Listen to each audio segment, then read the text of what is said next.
Desert and the great American Southwest. I bid you all good evening, good afternoon, good morning, whatever the case may be, wherever you are and whatever part of the world you're in, since we covered just about all of it with a program called Coast to Coast AM. Good morning.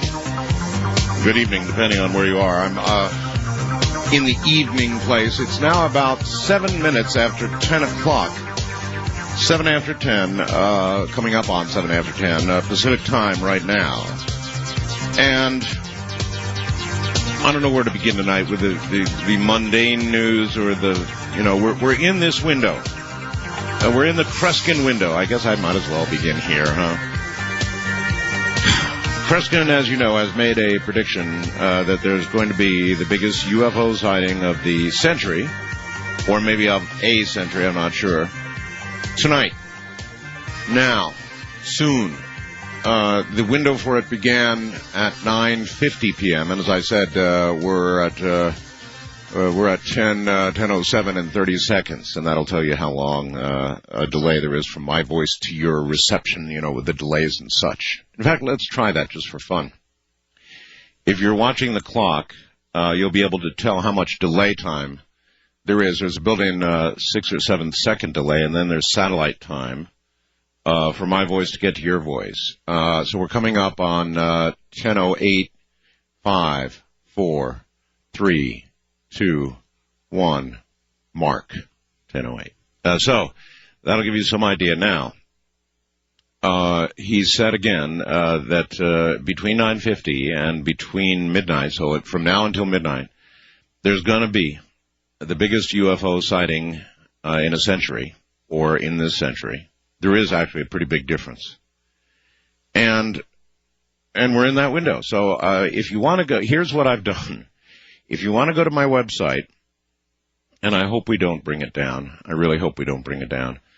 If you want to go to my website, artbell.com, instead of the usual webcam that I've got there, I have a video camera hooked up to a third-generation night vision scope. Pretty wild stuff, huh? I've had that for several years. And so I've got it pointed at Las Vegas, and I want to explain to you what you're going to see. It's taking a picture, it's snapping a picture every minute. Now, in between those minutes, should I see something, say, spectacular, whatever, I could snap an instant picture. And I want to explain to you, as you take a look at it, what you're going to see if you want to look. Otherwise, all you're going to see is, and okay, here's the picture. On the far left, you're going to see part of a tree. Then you're going to see 2 telephone poles, vertical telephone poles. And they're lit up quite brightly, of course, because, I don't know why. There's some light on them or whatever, and night vision is extremely sensitive. And then you're going to see a tree on the right. And the area in the middle of that, between the 2 phone poles and the tree, you're going to see kind of a glow. You're going to see a glow. And that glow is Las Vegas, Nevada, 65 miles away from me. So that's the glow you see between the phone poles and the tree. That's Las Vegas, Nevada. You're also probably going to see some stars. There's not that many stars, but you're going to see some stars in the photograph as well. There's many more fruitful areas of the sky. If we wanted to look at stars with night vision, I could do that. But we're seeing a substantial portion of the skies immediately above Las Vegas, Nevada, from Pahrump, Nevada, west of Las Vegas. So should anything really spectacular occur in this time period, I think that I would see it. I'm going to try and keep my eyes on it. It's kind of hypnotic. I'm watching it in real time while you get a snap of it every minute. And that's on my website if you feel like looking. Pretty cool. What I've done is I've reduced the color saturation, which I can do on the computer, and what that does is pull all of the green out of it. Night vision is normally green, and this would be, except I pulled the saturation out so that you have a night vision black and white picture from about 65 miles away. And again, that glow between the 2 phone poles and the tree, that's Las Vegas through a mountain pass. So we'll see. I mean, from here we may see nothing. or, I may be pointed at the wrong place in the sky, but I figured with the prediction the way it is, best bet, point toward Las Vegas. So you've got some ground references. Again, let me give it to you one more time. A tree on the left. Sometimes you'll see a car go by. Don't let that, it's extremely bright. Then there's 2 telephone poles. And then there's a glow, an area, kind of a glowing area between the phone poles and the tree on the right, and that is Las Vegas. That is light from Las Vegas in the night sky here. Otherwise, it is a clear night. You will see some Las Vegas air traffic, and you'll be able to discern that, I'm sure, by the fact that in one picture it's there and the next picture it's there, 1 minute apart, going either towards San Francisco or Seattle or back from. That would be the route that we'd be seeing in this portion of the sky. So I thought, what the hell, we'll put the webcam up, and if anything really wild happens, maybe we'll get a shot of it. I'm prepared to snap one instantly if I see something happening. You know what the problem is, though? I'm going to have to look away. I just realized I've got other things going on, so I can't stare at that screen all the time. In fact, I'm going to have to look away. I have commercials, I have news, I have stuff I have to do, so I can't sit here and stare at it all the time. There's a lot of anticipation out there, I know. In fact, here's kind of a side story for you. Stung by intelligence failures, our president tonight in a speech asked Congress to remake the government with a terrorist-fighting Department of Homeland Security. If it should happen, what the president wants, a new department would inherit 169,000 employees. Oh, my God. That's a lot of employees. And a $37.4 billion budget from the agencies that it would absorb. Now, listen to this. This agency would absorb the Secret Service, the Coast Guard, and the embattled Immigration and Customs Service. Congress welcomed the agency shuffling plan, even as lawmakers intensify their inquiry into lapses before the September 11 attacks.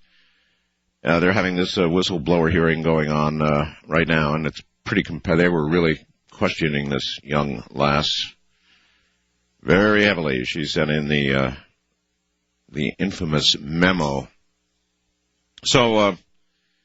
So that would absorb quite a few agencies. In other words, the Coast Guard, Immigration and Naturalization, Customs. In other words, it'd all be under one banner. That's very interesting. It would be under the banner of, a terrorist something or another. And I wonder the only thing I wonder is whether some of the natural duties that these agencies perform that are important will get somehow changed or absorbed when they become more of a terrorist-fighting agency, or Homeland Security terrorist-fighting agency. I don't know. Interesting. Yasser Arafat ridiculed suggestions that Israel just might exile him because of the unrelenting Palestinian attacks. Said he, expel me? I'll die here, he told reporters during a tour of his damaged headquarters on Thursday. Israeli tanks and giant bulldozers had a way with part of it, the wall there, and it was kind of a wreck. And every time something happens, why they pulled the tanks up to Mr. Arafat's door, sort of. Oh, there goes a car. Now, see, if it happened to snap one during that, you would have seen an extremely bright light that might have fooled you, and that would have been a car headlight. In night vision, they're extremely bright.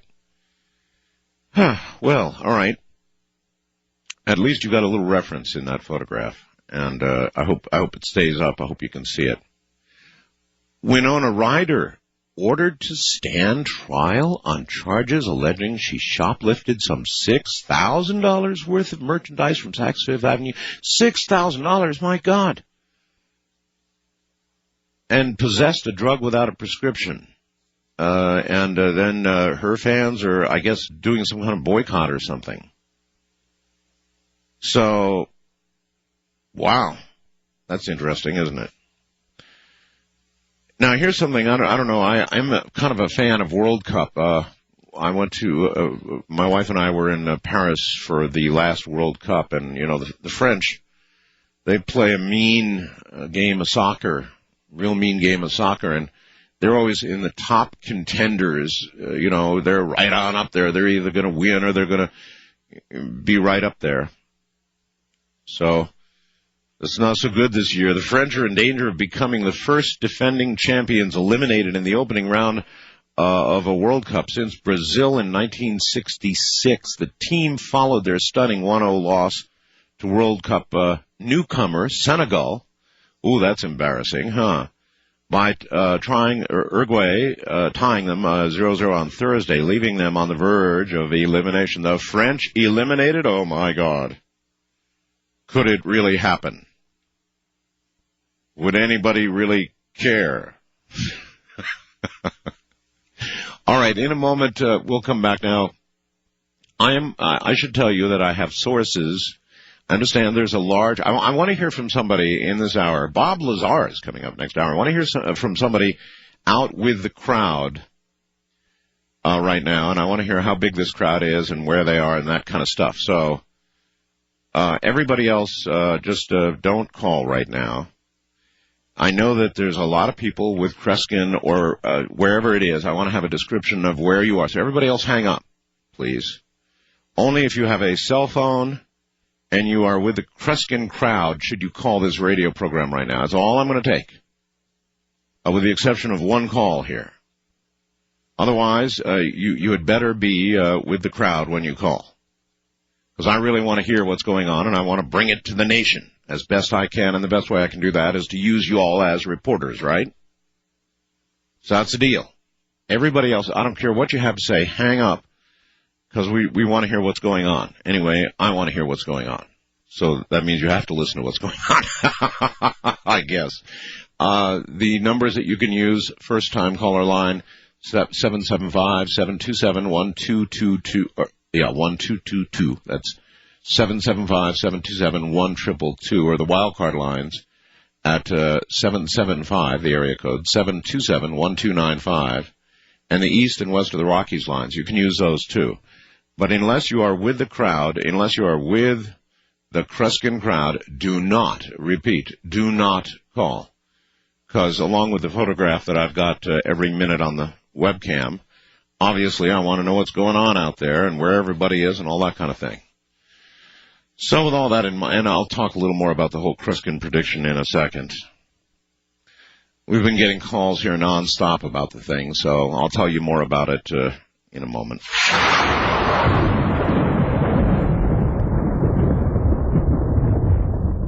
All right. Here we are, coming up on 10:23 Pacific time right now, and once again, Kreskin has made a prediction, and we are in that window right now, for what it's worth. What I said last night, I'm going to repeat again tonight, for those of you who don't know what I think about this. I've said what I think, and I'll say it again. I can't figure out what the upshot of this is for Kreskin. I can't figure it out. If he'd made a prediction for a year or 2 years, then you could see how, you're going to get your publicity value out of it. And, but to predict something so close term, he predicted it for tonight within the week.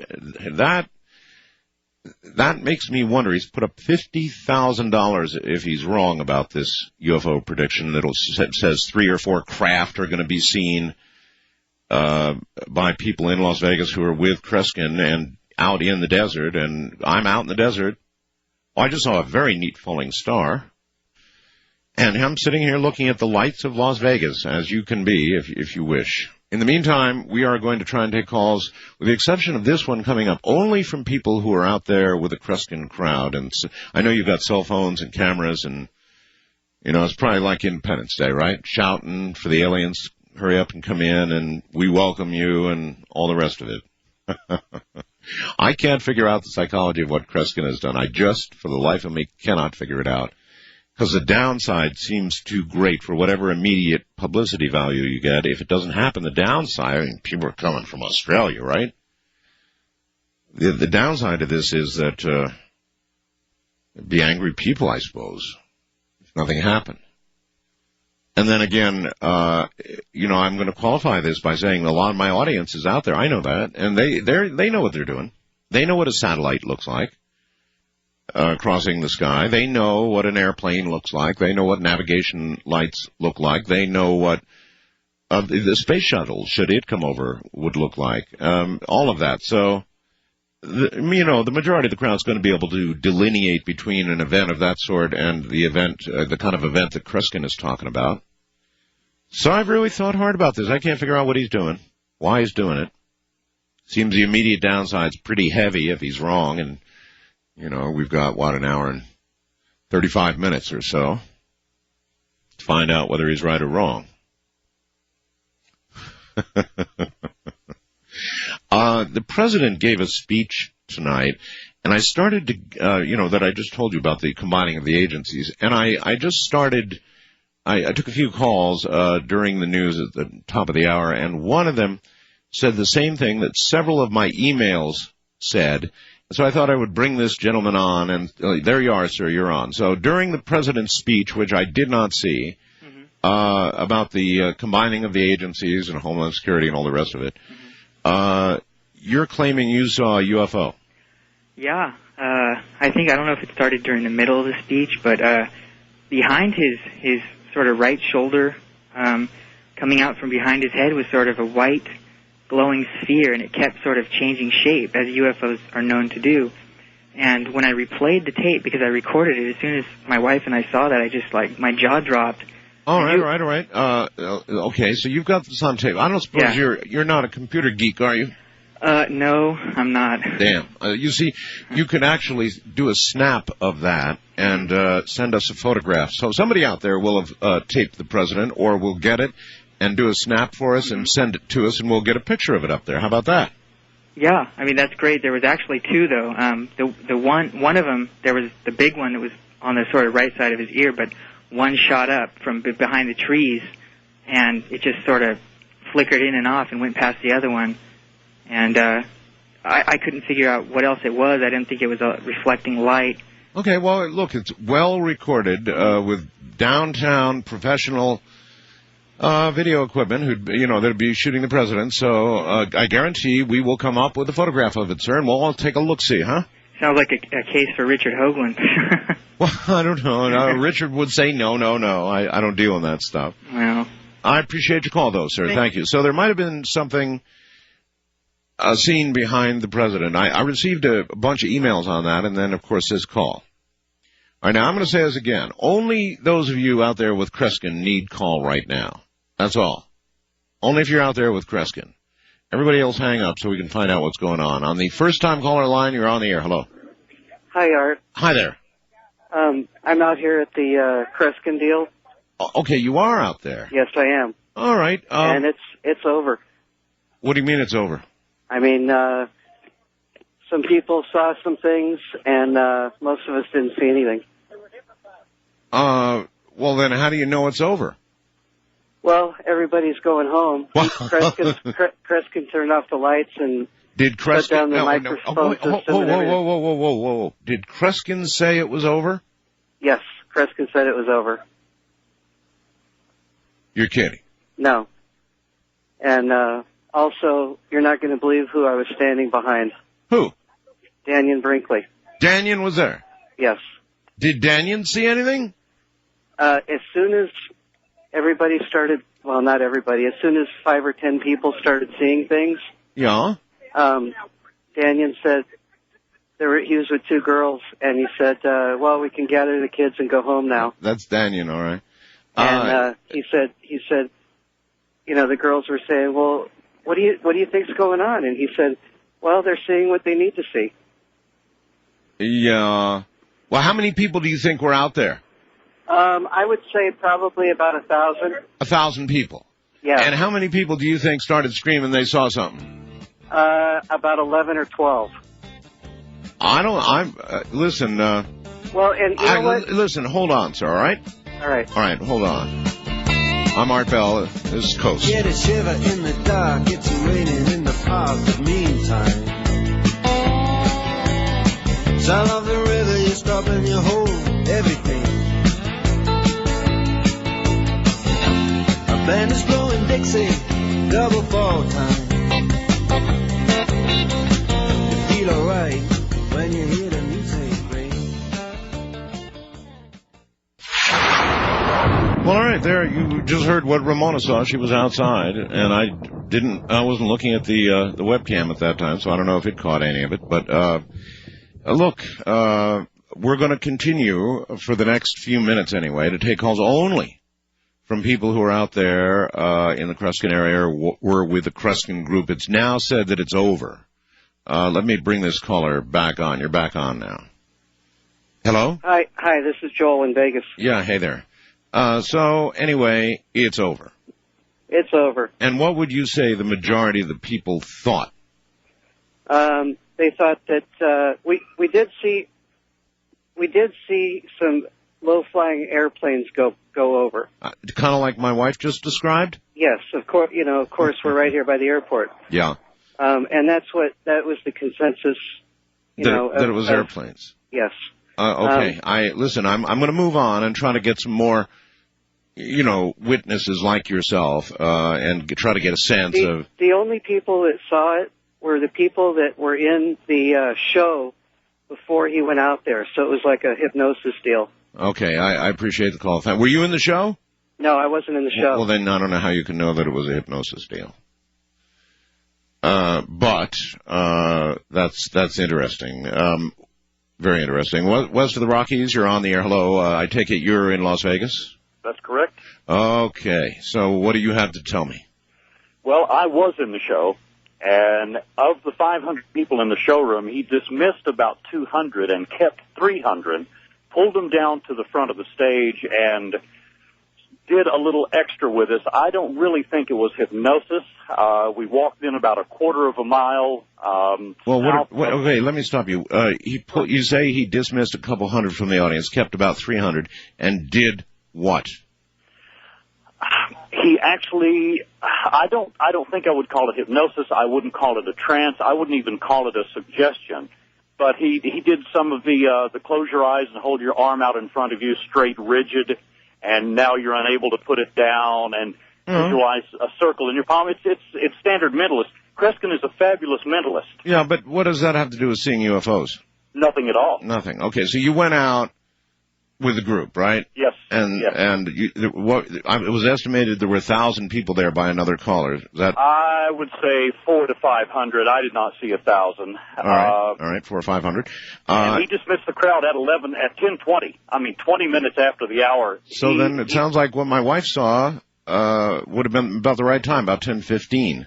She actually got a better show than we did. Really? So there were maybe. So now, I mean, what did Kreskin say for himself when he said it's over? That was it. He just said that is the conclusion. Everyone is dismissed, and good night. He made no explanation for what was seen or was not seen. The crowd was understandably not very excited because, I mean, after all, we are in the flight path. We're right under the McCarran flight path. Yeah, I know. So then, as you point out, I personally saw nothing. Then, as you point out, my wife apparently had a better view of it than you all did. I believe she did. I personally saw nothing. Of these 4 airplanes. Correct. Oh, I personally saw nothing. 4 airplanes. Okay, I appreciate it. Thank you very much. And you personally saw nothing. Okay. Well, just based on what I'm hearing here, it sure sounds like a miss to me. But, we're yet to hear from, well, let's just keep moving. Hello there. Are you out there with the Kreskin crowd? Yes. Okay. You're on a cell phone too, huh? Yes. A hummy one too. What's your first name? Tia. Tia. Okay, Tia. So what's the deal? Well, everyone's saying that they didn't see anything, but I definitely saw something. What do you see? I definitely saw a couple ships. You saw a couple of ships? I did.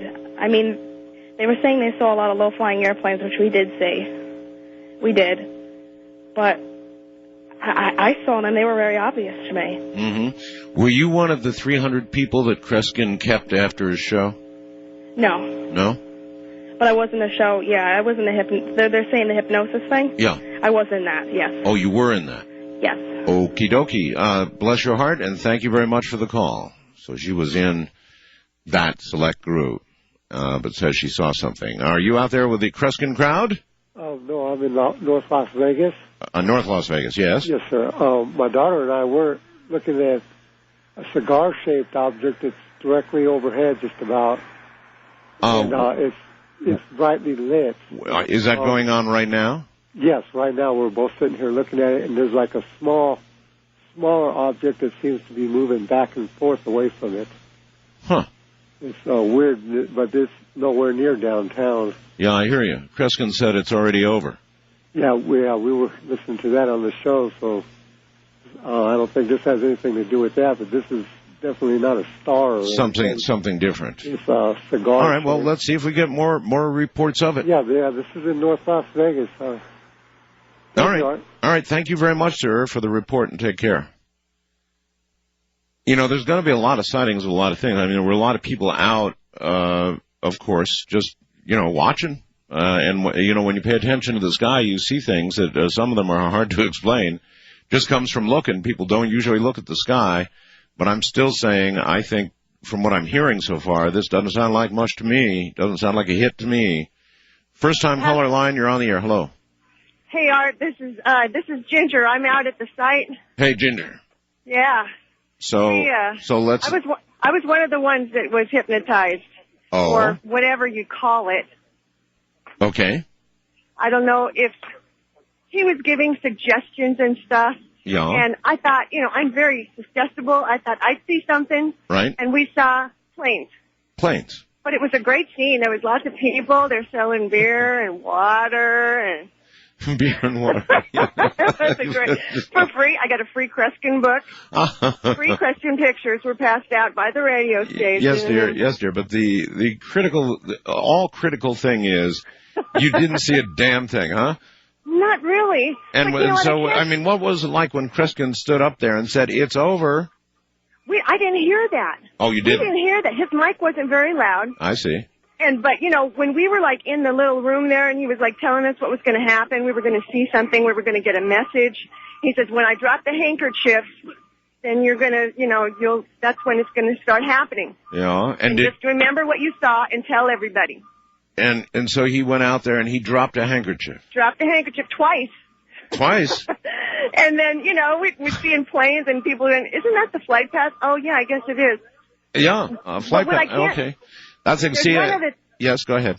There's one other thing that I can't figure out is he said it was from 9:50 till midnight. That's right. Why did he leave at 10:15? Well, because he said it was all over.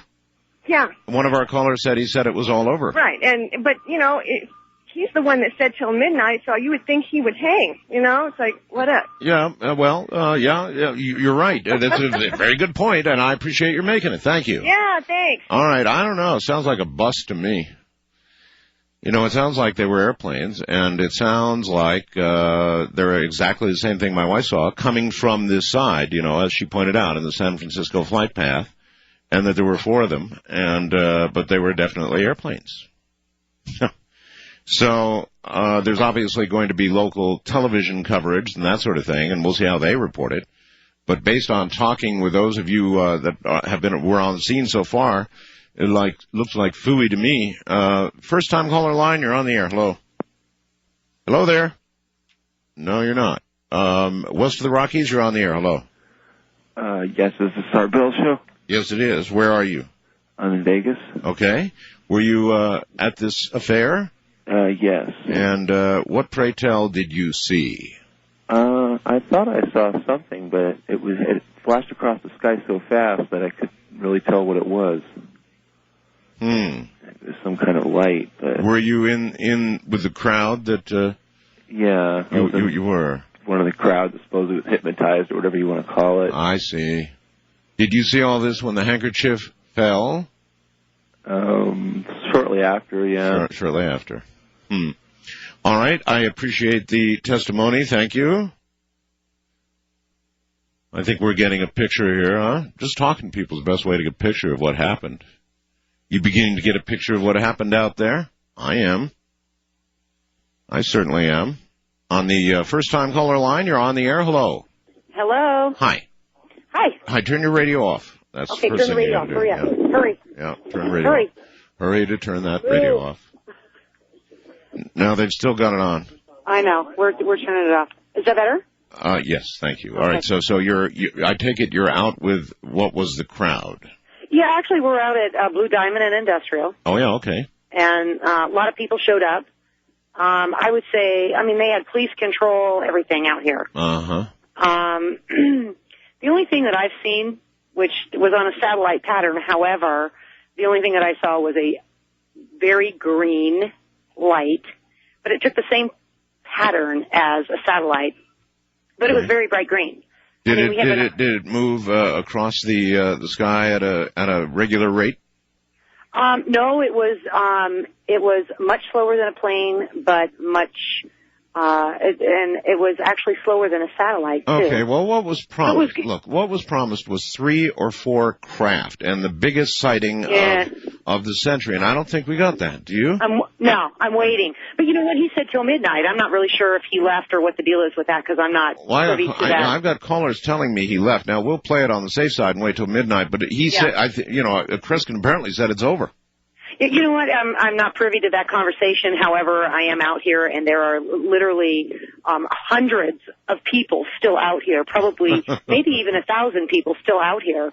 A lot of people have left, but there's still a lot of people out here. Uh-huh. So I'm waiting to see what's going to go on. What's going to happen? Yeah, I want to see something. I understand, and I understand that was a motivation for a lot of people. So you're actually at a different location. Blue Diamond. It's kind of dark out toward Blue Diamond, away from the city a little bit, and not as dark as we have it over here, but it's darker. And it's very dark. And here. so you're telling me at that location there's like 1,000 people, huh? Oh yeah, easily. So I mean, they got. We're about 50 yards away from where they had all the big lights in the sky. Yeah. You know, they had like they had the big lights on. They turned the lights off at 10 o'clock, and and the news stations were out here, and so I mean, they're still here. Everybody's still here. A lot of people have left, but there are a lot of people still here. All right. Well, okay. The word is that Kreskin, just so you know, apparently, according to my other caller, said it's over. It's over. Well, it ain't over for me, honey. I'm staying till midnight. You hang in there. You hang in there. I'll see you later. All right. Good. She's going to stay till midnight. Fine. And there's a plane crawling across right now, bright plane. I'm watching the skies above Las Vegas, and there's a pretty bright plane that's crossing right now. That's a night vision camera I've got on, and again, you're seeing on the left 2 telephone poles. Then you're seeing a little glow in the sky. That's Las Vegas, and then the tree on the right. Those are closer. I'd say those about a half mile away, and then you're seeing a big piece of the sky of Las Vegas on my webcam. Now, Ramona did see the apparent airplanes. That's what more people than not are calling what was seen. And that's what it was. This is going to be in bus territory, I think. First time caller line, you're on the air. Hello. Hello. Hi, Art. It's Kate from Out There TV. Hi, Kate. Hi. I just had an opportunity to interview Mr. Kreskin about what he just did. Yes. Would you like me to play it for you? I have it on tape. You should be able to hear it. I'll play just a bit, and if you can hear it, do you want me to let it go? Yeah, go ahead. Okay. For KPVM Channel 41 in Toronto, Nevada, the rock park now. Well, there's many sightings. Many, and I'm afraid I didn't see one, and I'm a believer. Did you get that part? Yeah, I heard that. I'll continue. So did you really see something? Saw it in your mind. Oh. And actually, what we were doing, were you at the... I was there. Where I said that I was showing a technique that could be used by enemies. It had nothing to do with physical. It had to do with human. So does it make you feel bad at all that a lady just spent $600 to come down here from Seattle, Washington on her own money? I didn't tell her to do that. No, but you made the people believe that it would be able to be seen anywhere in southern Nevada. Oh, yes, you did. I heard you say that, sir. I was there Monday night. How's that? Okay, I heard all that. So, listen, I've taken a whole bunch of calls, and so far, some people said they saw airplanes. My own wife saw airplanes from this side of the hill. That was it, though. You that's saw, all I saw. Yeah, that's all you saw is airplanes. But we did have somebody who was in our group, and she does claim to see it, and we're going to have her talk about it on Out There tomorrow or Sunday night. But none of us saw it, and there were like 30 of us together. So. And there's nobody left there now. Would you say the general consensus was that it was a bust? It was a bust. It was a hoax. It was a cheap trick. Well, all right. Okay. Thanks for your call. There you go. That's an opinion. And what I wanted to do tonight was to get on here and to give you a sense of what was going on, and I think you've got it. I'll try one more here. First time caller line, you're on the air. Hello. Hi. I wasn't part of the Kreskin crowd, but I Yes. do have something to tell you. Well, where are you? First of all, in Los. Well, me and my girlfriend were. No, dear, stop. Where are you? Right now? Yes, in what city? Oh, Las Vegas, Nevada. Okay. We're out here right now. We're sitting out here in the middle of the desert. Well, we'd taken our horses and we were going up to Potosi so that we could see this phenomenon. Right. And we didn't make it because my truck broke down, and we had to break down up at Red Rock. And this was about 8:40 tonight. Here we are, didn't make it, and we saw something up at Red Rock. It was an amber, and it blew out four different times. Hon, I saw that too. Those were 4 flares, and I saw them go up myself. Those were flares. Okay, well, I didn't know that. Yeah. But I knew I saw something. Yeah, I saw 4 flares over Potosi at different positions over Potosi, and you could tell they were flares because they went up, and they were orange, and then they faded right out the way flares do. This was over by Red Rock? Well, you would have seen it from that direction, but I saw it from this direction. It was actually over Potosi, and you could see it was clearly flares. And if you think about it, how they went up, you could see them going up, then they flared up at the top, and then they faded away. Those were flares. Okay. Well, you know what? I never seen anything like that before, and it was pretty intriguing. Thank you. Okay, you're very welcome. Now, those were 4 flares, and I saw those because I was out setting up the webcam at that time, and I said, "Oh man, look at that, flares!" And I called my wife out, and she saw one of them too. Those were 4 flares that somebody fired. But you know, if somebody wanted us to think those were UFOs, they out their mind. Those were absolutely flares. All right. So Kreskin's saying it's all over. I think that I gave you a pretty good picture, I hope I did, of what's going on out there tonight, just over the hill from me. Coming up next, and in a way I'm thanking Kreskin for declaring this over, and we'll just leave it. I think you've got good impressions of what happened. We'll just leave it right there because we have a hell of an interview to do. This is the real McCoy. Coming up, Bob Lazar. Now, this is a physicist who worked at Area 51. So I'm kind of glad the other story is clear of us now and that you understand, just as I do, everything we just heard in this last hour. However, what's coming up next? If you've never heard Bob Lazar's story, you are really in for a treat. He worked with alien craft at Area 51, S4 actually. And he's got new information. If you've heard the story before, he says new information tonight. All of that should be coming up next. I'm Art Bell.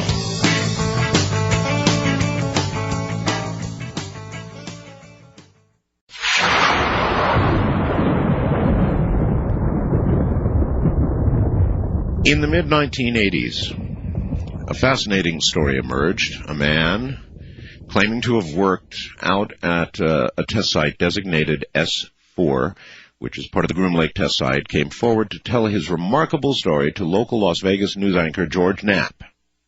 I'll bet you George Knapp was out there at the Kreskin affair tonight with cameras. The man was Robert S. Lazar. Bob never claimed to have made contact with, worked with, or has ever seen any aliens at S4.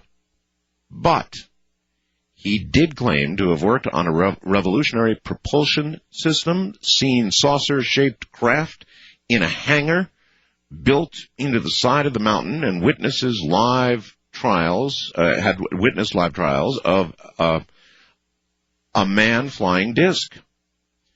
His story made headlines around the world, brought hundreds of thousands of people to the desert, spawned a multi-million-dollar publishing and merchandising circus, and shook up a country to the core of its beliefs. It is worth noting that for nearly 15 years now, Bob Lazar has never tried to embellish his story, change it, and neither the U.S. military nor the government has ever denied any of it to be true. Bob Lazar, the man behind the legend of Area 51, as the center of a massive U.S. government cover-up surrounding crashed alien spacecraft, has recently signed a deal with UK-based Blue Book Films to finally bring his unique story to the screen. And this is a man who does not do interviews. He's even worse than I am. I mean, he's very shy, probably somewhat reclusive. I get accused of being reclusive a lot, and I am. And I guess Bob is too. Bob, are you reclusive? I guess you could say that. You hardly ever do any interviews. I had one or two with you over many years, and that's been about it. I mean, you have not given that many, have you? No, actually, I really hate doing interviews, and I understand. Well, you know. I do know, and I hate them too, and I refuse almost all of them. Every now and then I'll do one. I don't know why, but I hate them, and I especially hate television. I agree. However, your story is really important. It's so important, they're now going to finally do a movie about it. How do you feel about them doing a movie about you? Well, you know, this is the third try. Initially, Columbia Pictures wanted to do a movie some years back, and they hired a writer and spent somewhere around $400,000 to pay this guy to write the story. Oh, my goodness. I mean, that's a tremendous amount of money. That is. And, you know, essentially it's just a chronological list of events that you're going to have to form into a movie. However, writers want to get creative. Oh, yeah, of course. And, you know, this guy turned it into a James Bond story. There were actual scenes of the guy playing Bob Lazar running on the tops of cars that were parked on Las Vegas Boulevard in the silhouette of the erupting volcano in the background, and they had robots holding me underground trying to drown me to stop me from talking. I mean, some real ridiculous stuff. And, you know, my point is, if you're going to go make up a story about flying saucers, don't bother using my name. Just go ahead and make up a story. But if it's going to be accurate to the facts, then it has to be accurate to the facts. I understand there has to be a little glitter put in it somewhere to make the story flow or whatever makes Hollywood happy. Yeah, but that's too much glitter, though. Oh, you've got to stick to the facts and make it at least somewhat factual. So what, you got a chance to read this and said, I'm sorry, I'm not associating with this, or what? Well, they never give you right of refusal to the script. You're dealing with a movie company, and I'm sure you know that. So then you go, oh my God, what have they done to me? Exactly. But the only thing you can really do is just say, you know, hey, I'm not going to support it, because they essentially force you to go do other interviews on TV and whatnot, and you know, they're going to sit you down, and the first thing you're going to say, well, is this an actual account of your life? And you're going to have to say no. Yeah. And you know, there goes the movie. So the thing is, though, that the real story itself is so compelling, or have we gone so far into the world of science fiction that, as compelling as your story is, and it's an incredible story, it's not enough for the screen without embellishment? Maybe not. There's no explosions. There's no shootouts with aliens. You know, it's just an account of events that, you know, happened at a secret installation out in Nevada. And the exact same thing happened with New Line, who bought it from Columbia. They tried it. They tried to not produce the film, but first they tried to get it written and get it into production. And they hired another writer. And one of the first things I said was, make sure you get a guy that's familiar with science to some degree, because it's a technical film. Right. And the first day I met this guy, they flew him down. He said, now, what are these things called atoms again? Oh, no, really? This is a terrible start. Yeah. And anyway. So now, what about this? Okay, so what about this new company, Blue Book, that's got it now? What's the promise? Well, supposedly, and for everything so far that I've heard, sounds like they're going to follow an actual account of the events that happened. Of your story. Yeah, which is great. You know, that's fine. I've got no problems with that at all. And, you know, they're really not going to embellish anything. They're not going to say anything that didn't happen. And what more could you ask for? Okay. Let's get the real story. Bob, you're a physicist, correct? Mm-hmm. Well, I was at one time. Right now, I'm not doing anything. Yeah, I know. Take me back to way before S4 and before Area 51 and all the rest of it, and just tell me something about yourself. I mean, how did you get interested in the things you're interested in that eventuated in your getting that job? How'd you get to be who you are? Well, I wonder how far I should go back. I guess at one point, I had moved to New Mexico in the early 80s, okay. And that was to take on a job with Los Alamos National Lab. What kind of work? Well, that was physics. That was with at the Los Alamos Mason Physics Facility, which now has a different name. Okay. You know, it's been quite a while ago. But at the time, we were running experiments on their linear accelerator there, and really looking into the basic makeup of matter. That's pretty exciting. That's pretty exciting work, period. Oh, it was fantastic. It was a lot of fun working there. A very strange town to live in, but you know, I enjoyed it quite a bit. How long were you with them, with Los Alamos? Los Alamos, I believe I was there only a couple years before I realized that, you know, I could make a lot more money on my own just operating as a contractor and consulting for the lab as opposed to working for them. Mm-hmm. That happens a lot. Oh, and it was certainly worth doing. So I left the lab and at that time started Lazar Energy Systems. And we developed, designed, and repaired radiation detection equipment. Radiation detection equipment? Mm-hmm. Specifically alpha radiation detection, which is the type of particles given off by plutonium. And Los Alamos making bombs and that sort of thing has a lot of plutonium laying around, so they want to be able to detect even minute particles that may cling to clothing, so on and so forth. So in other words, this was a sort of a protective detective device. Right. For human beings. They essentially frisk you with it when you leave. It also scans the floors and cars as they leave, too. Was that a pretty good business to be in? It was fantastic. Huh. It was absolutely fantastic at the time. And we were awarded a government contract about 4 years in a row, and things were great. Well, I did still go down to the lab a lot because I knew people there, and one day there was a local Los Alamos newspaper called The Monitor. Right. And, you know, at the time I was building all kinds of strange projects and was really into building things with jet engines in them, and built really, race cars, and I even built a little Honda passenger car that had a jet engine in it. Jet engine, in a car. Yeah, well, how does that work, Bob? How does a jet engine in a car work? I mean, there's this famous myth of the guy who plowed himself into a mountain with some jets. I mean, how does a jet? That was a JATO rocket. That JATO rocket, that's right. It, yeah. Yeah, it's a famous urban legend. It is. But in real life, how in God's name do you... In real life, this was, I think it was, I don't remember the year, a 1980 something or other Honda Civic, which had the engine up front. Right. And in the back I installed a jet engine.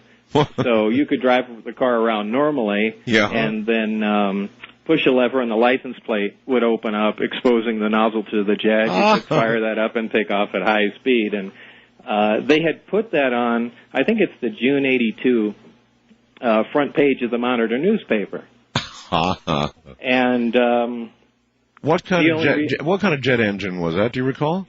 It's a pressure jet engine, which is kind of it's a jet engine with no moving parts at all. Right. And you know, if you know how jet engines, turbojet engines, and the like work, I do. Generally, that's real confusing because you need some moving parts in there to make things go. That's right. And it's not a ramjet, and ramjets need to be moving at extremely high speed before they can produce thrust. But this is kind of a strange hybrid, and it produces thrust statically without it moving. That's really cool. How much thrust, do you know? That was about 2,000 pounds. 2,000 pounds. For a pounds. 1,600-pound car, that was Yeah, oh yeah. Quite a bit. So in other words, you're already moving at like, what, 50, 60 miles an hour when you let go? Yeah, exactly. And then what? Well, and then you better hold on. Yeah, well, how fast? I mean, it takes you from 60 to what? 212 was the fastest we ever had that car going. 212 miles an hour? Yeah. You out your mind. Where were you driving these things? The high-speed run was done at El Mirage Dry Lake in California. And the car was pretty much retired after that because it was a unibody construction and the whole car started pretty much bending from all the forces. What? But, I mean, the only reason I brought up the whole jet car thing was that... you were the driver, right? Right. Did you have a death wish? No, that kind of stuff isn't dangerous if you know what you're doing. Well, I mean, for example, if the car had shaken apart during, maximum thrust. Yeah, but it didn't. Well, right, it didn't, but it bent itself up pretty well, huh? Yeah, that was kind of expected. I know that you have a car that I remember when we interviewed before. You had built a car that runs on hydrogen, also, right? Yeah, that was a 1978 Trans Am, and in fact, I entered that in an alternate fuels contest, which was a race at that time from Woodland Hills to California to Kitt Peak, Arizona, and it drove nonstop there on one tank of fuel. Well, that's interesting because that's a long time ago, and now all of a sudden President Bush is saying we are going to begin moving toward a hydrogen economy. Well, we should. I mean, it's the perfect fuel. In fact, I was just talking to my girlfriend the other day saying I think I'm going to go ahead and convert our existing car over. Really? And I kind of miss making my own fuel. I mean, it's essentially free. Okay, but here's the question, and I talked to a lot of people about this, Bob. Right now, I think the oil companies imagine hydrogen is fine because, they'll use fossil fuels to put the hydrogen, to create the hydrogen, get it in the cells. You still have to use energy to make energy, right?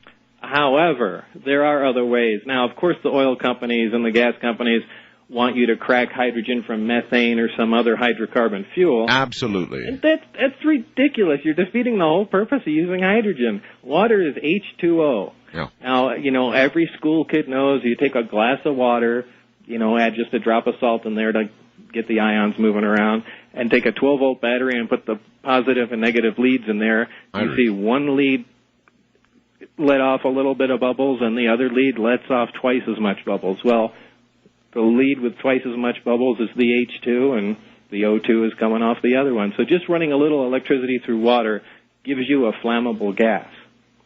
And that's the way to make hydrogen. Okay. So other than the creation of the voltage to do that, which... Well, the way I had done it before was I had a fairly large solar array, and what that did was during the day, it took and cracked the using an electrolysis setup, right, which is what I just described, cracked the hydrogen out of water, and during the night, it was pressurized using the available water pressure into the hydrogen tanks, which contained an iron titanium hydride. It's kind of a granular substance that absorbs hydrogen like a sponge soaks up water, as opposed to just compressing a tank with hydrogen, which is a dangerous... I was about to ask you, in this process, is there a danger? No, once it's chemically stored in the hydride, you can shoot incendiary bullets at the tank, and it just does nothing but smolder. But the gas itself could be dangerous.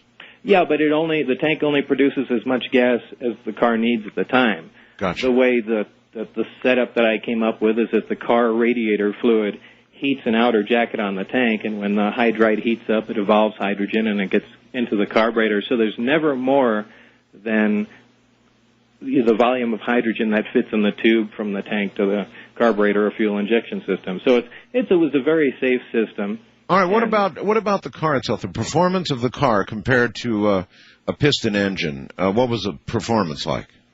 We're talking about the hydrogen car or the jet? Oh, no, the jet. I can imagine that. the hydrogen car. The hydrogen car. It is a piston car, and the beauty of the system is you can convert any existing piston car to run on hydrogen. Yes, but you just need to retard the timing because hydrogen burns so much faster. The flame front just flashes through the cylinders and it'll cause detonation or knocking. But with a couple minor modifications, any car can run on it. And you do lose a little horsepower because it's, there's a difference between spraying a flammable gas in there as opposed to having, a liquid hydrocarbon with all that carbon energy in there. Well, when you say a little, how much real difference in performance?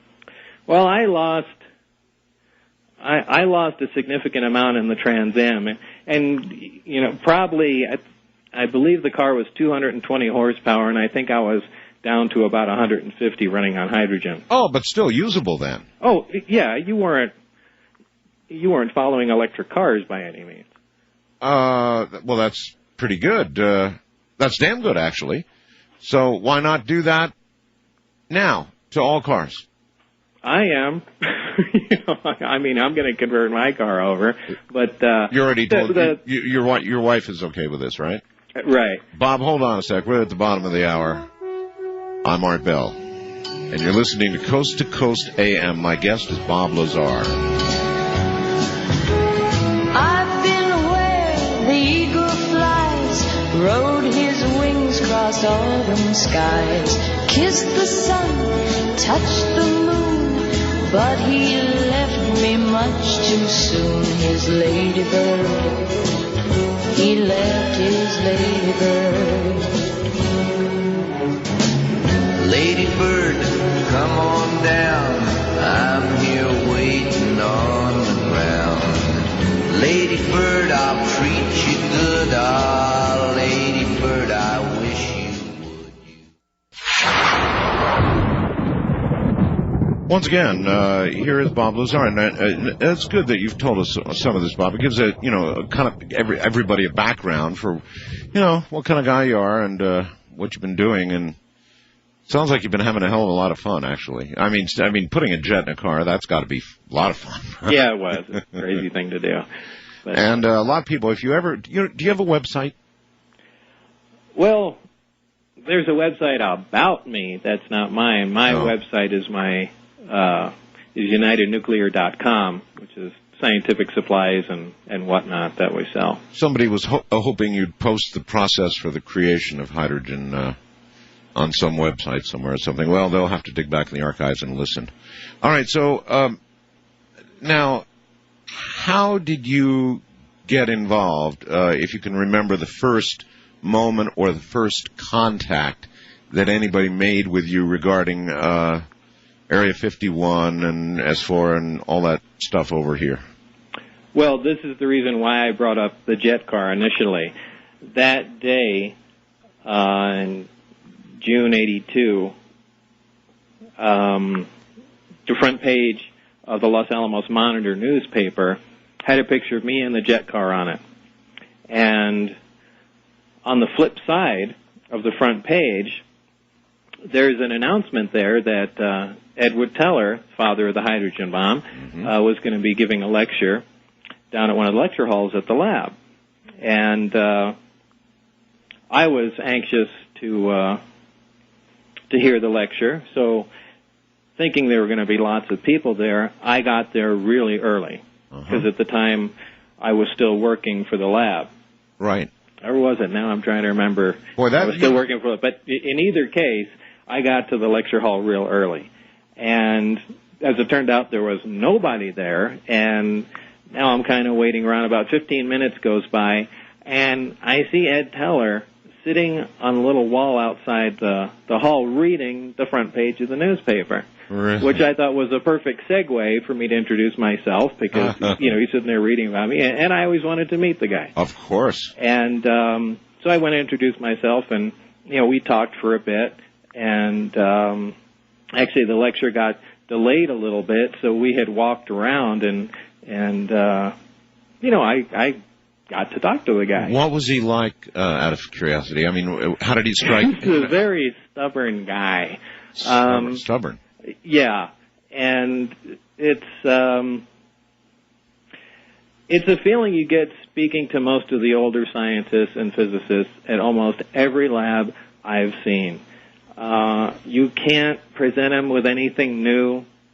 that they didn't think of first. Yeah. You know, they're scientists. They're supposed to be open-minded and explore new ideas and things, but there is nobody as closed-minded, you know, as a scientist or physicist that's been in the business, you know, for over a decade. Can you remember the conversation that made you form that opinion?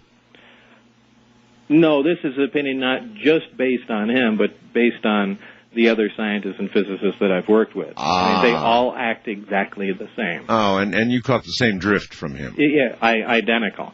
And anyway, I got to see the lecture, and, you know, time passed. And actually, as time went on, I moved out of Los Alamos and moved to Las Vegas. Mm-hmm. And after some time there, involved in other businesses, I kind of missed being back in the mainstream science field, and started sending out resumes. EG&G, and I wonder who else was around there at the time. But people might not know, EG&G is, I think they're a contractor for Area 51, for the test site. For the test site, right. And they're EG&G Measurements. In fact, those are the guys that, in fact, Edinger, who's the E in EG&G, is the guy, I think, that invented the xenon flash bulb, or high-speed flash photography, something like that. Okay. Because EG&G started out as the company that came up with a way to photograph the atomic tests, which was really difficult. And it's anyway. a big flash, be very hard to photograph.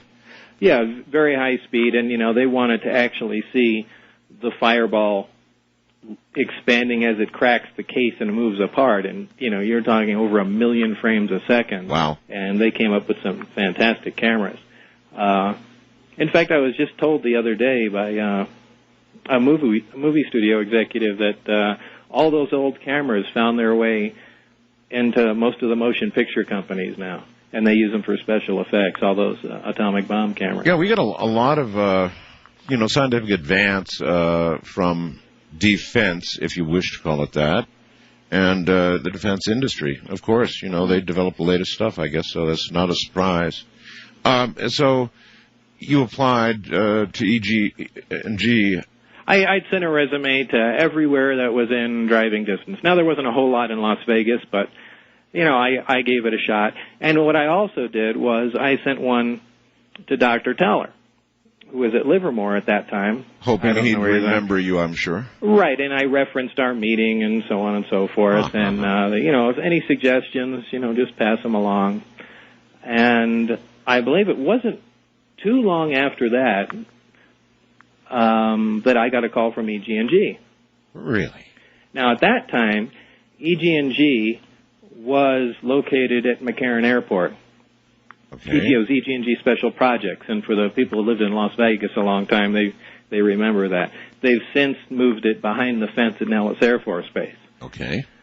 And they said to you what? They told me to come down for an interview. I did, and apparently this was under the recommendation of Dr. Teller, which was fantastic. Of course. And did you know that, by the way, at the time?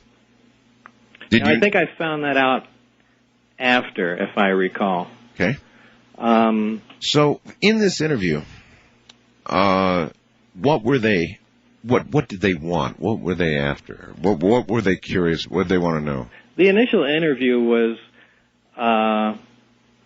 for a lesser position, and I was interviewed by a board of people over a span of about an hour and a half. And that's some interview.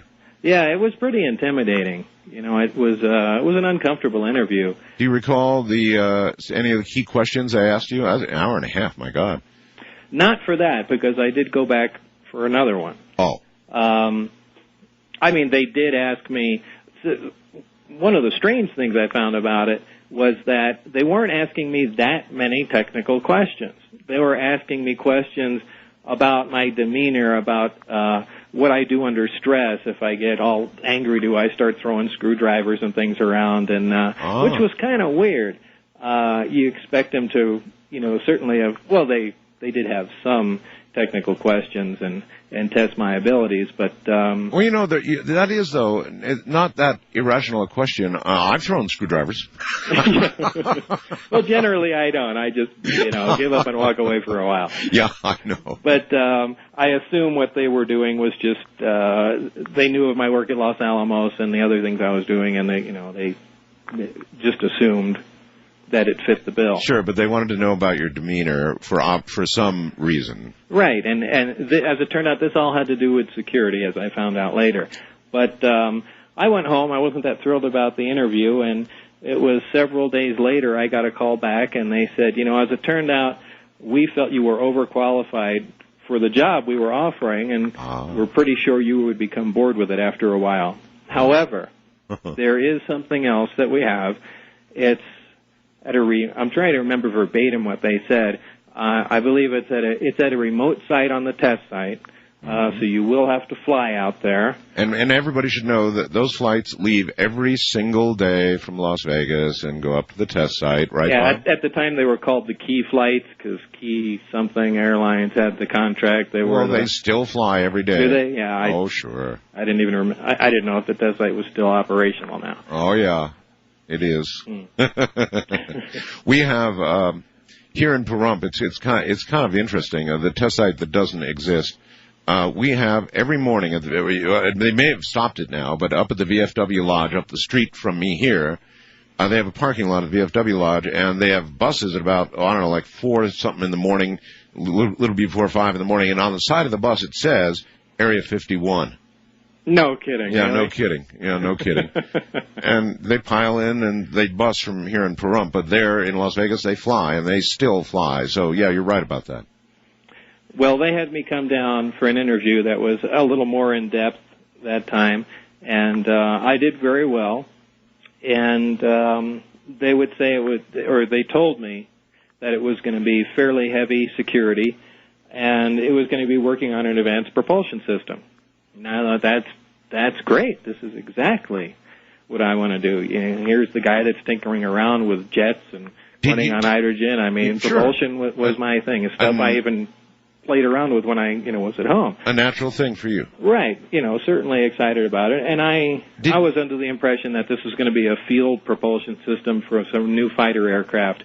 A field propulsion system like some sort of electromagnetic drive, something with that uses some of the basic forces of repulsion and attraction, whether it's extremely high voltage or who knows what. Bob, at that time, you obviously knew about the test site. Everybody knows about the test site. Mm-hmm. Did you know about some, had you heard the rumors of a secret base up there when way back then?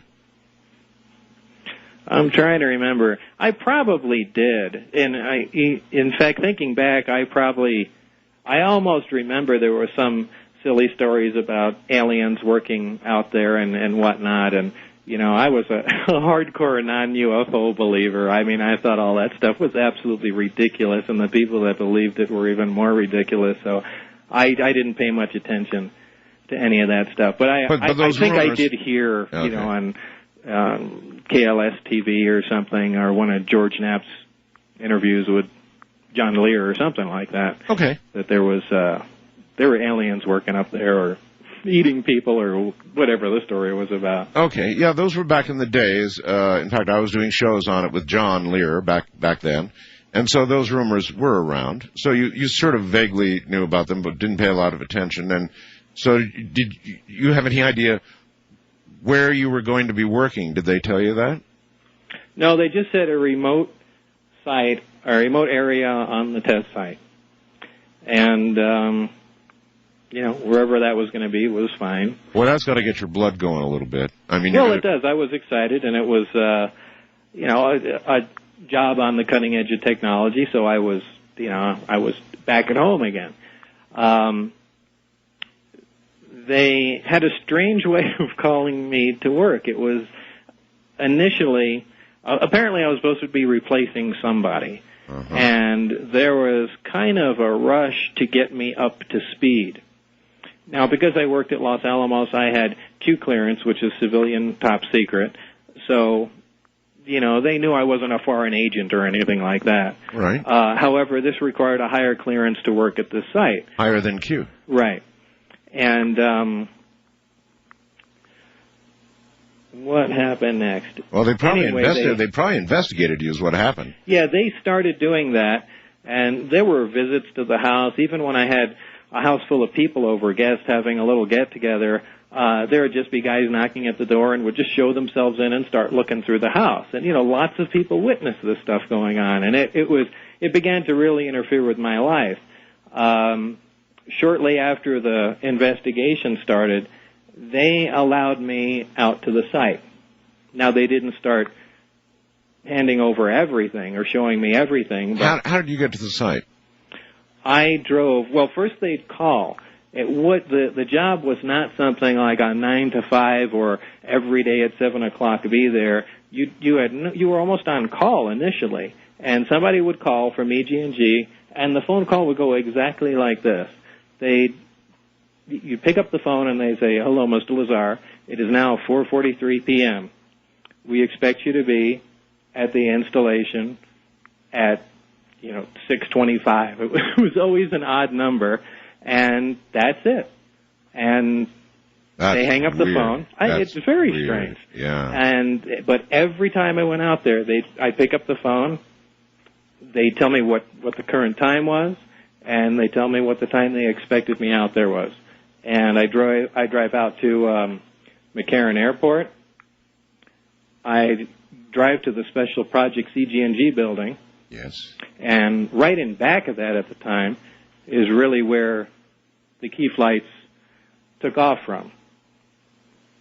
Or at least where they parked, or anyway, that was the gateway to getting on the plane. Did they black the windows out? There's stories that people who traveled up Not there. there. But once the plane flew from McCarran to Groom Lake, right, which is the only big runway out there. And it's really big. Yeah, it's giant. Once you get there, you get in a bus and drive about 15 miles south. That was the bus with the blacked out windows. Blacked out Those windows. stories are definitely true. In fact, I've got a picture of one of the buses. How many people typically would be in that bus ride with you going south? I never saw more than 3 people, myself included. Wow. Wow. Okay. So your initial employment, was that just at the test site, or did they begin taking you south to S4 immediately? They began taking me to S4 immediately. In fact, we weren't really allowed to wander around or anything at Groom. We just sat there, waited either at the cafeteria or right where we were for the bus if it wasn't there, and it drove us down south to S4, which is a short drive on a dirt road. Huh. Of course, they don't admit any of that even exists out there, but there are now zillions of photographs courtesy of the Russians and other satellites and even planes that have been nearby, and there's a lot of photographs of Area 51, so we all know it's right out there, and we all know the runway's there, despite what they say. It's all a lot there. of people even disputed the road that I talked about, right, and said, no, it's impossible for it to be there. And John Andrews, the guy that worked for the Tester Model Corporation that was so into all of this, he's the one that came up, that tried to buy the satellite photograph from the U.S. government, and they wouldn't sell it to him because they said it's classified, and he's the one that bought it from the Russians for $1,500. Is he really the one? Yeah, that's where that photograph came from. And with that photograph, we blew it up, and there's the road exactly where I said, going right to the side of the mountain where the hangars are. So that really did help out. So it's kind of strange that Americans have to go, to a foreign country to get stuff that they're hiding from Americans. Yeah, especially the Russians. Yeah, that's just absurd. But do you remember clearly, and I bet you do, the first day that you took that bus to S4? Did you know it was called S4? Yeah. They told you you're going to an area called S4? Yeah, they did. There's actually signs out there. There are signs? Yeah, there are actual signs out there. The average person never gets to see them. No. All right, good place to hang everybody up. Hold on, Bob. It's top of the hour. Bob Lazar is my guest. This is a man who worked where the real saucers are, or were. I guess that could be, and probably is, debated. But when he was there, he got to actually work on alien aircraft. Back engineering alien aircraft. This is Coast.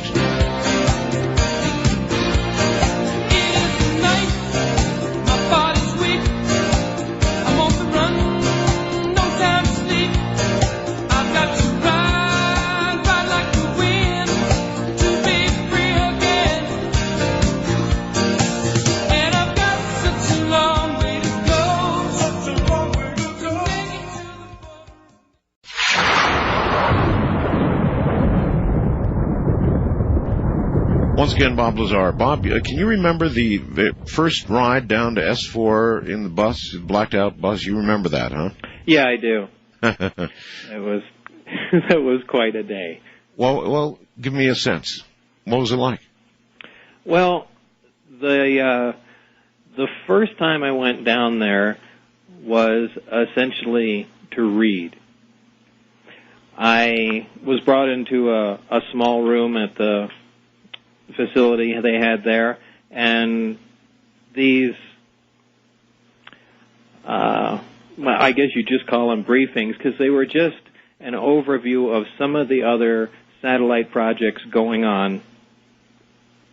That's interesting. Well, going on that were connected to what I was doing. I'm just trying to find a good way to put this. In other words, they had to give you enough of an overview so you'd have some understanding of what you were about to work on. Right, because just like they do at Los Alamos or any other national lab where you work on high security systems and subsystems, is they compartmentalize everything.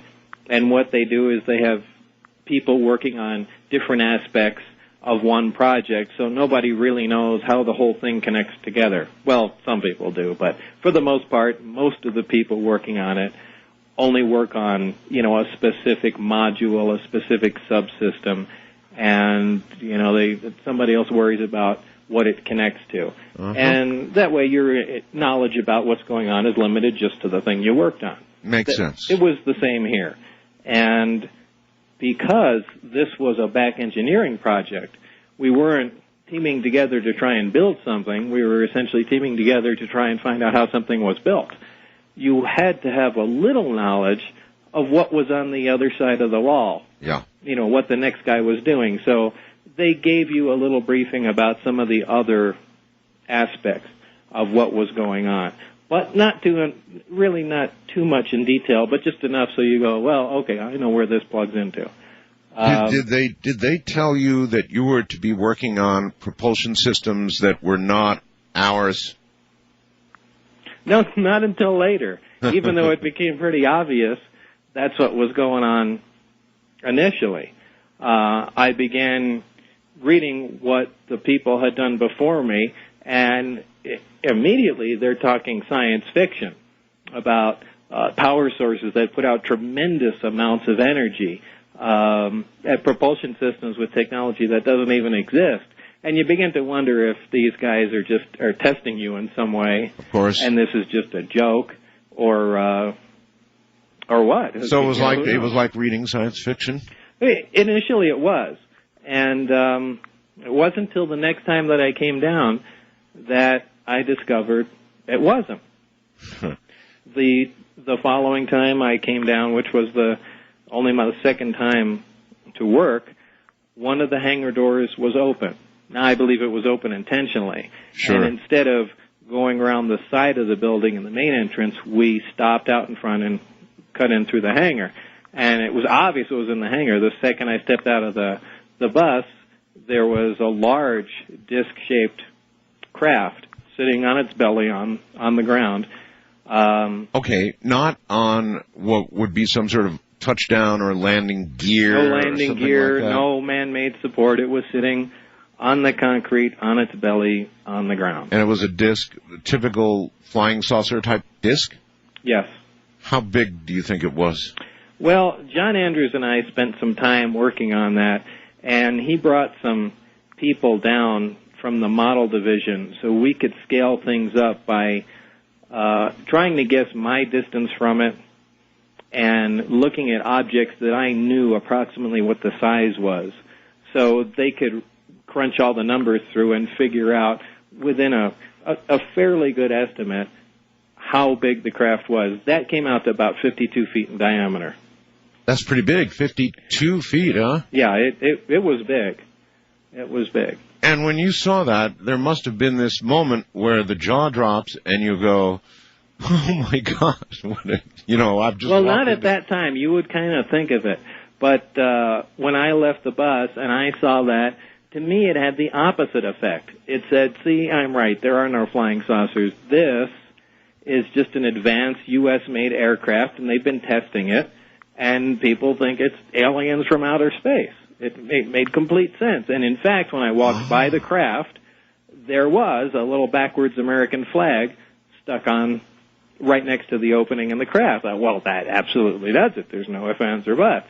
So by the time I walked in, it made complete sense. This was the big new secret fighter that was going to replace the F-15 and who knows what else. And, I was going to work on the propulsion system. So.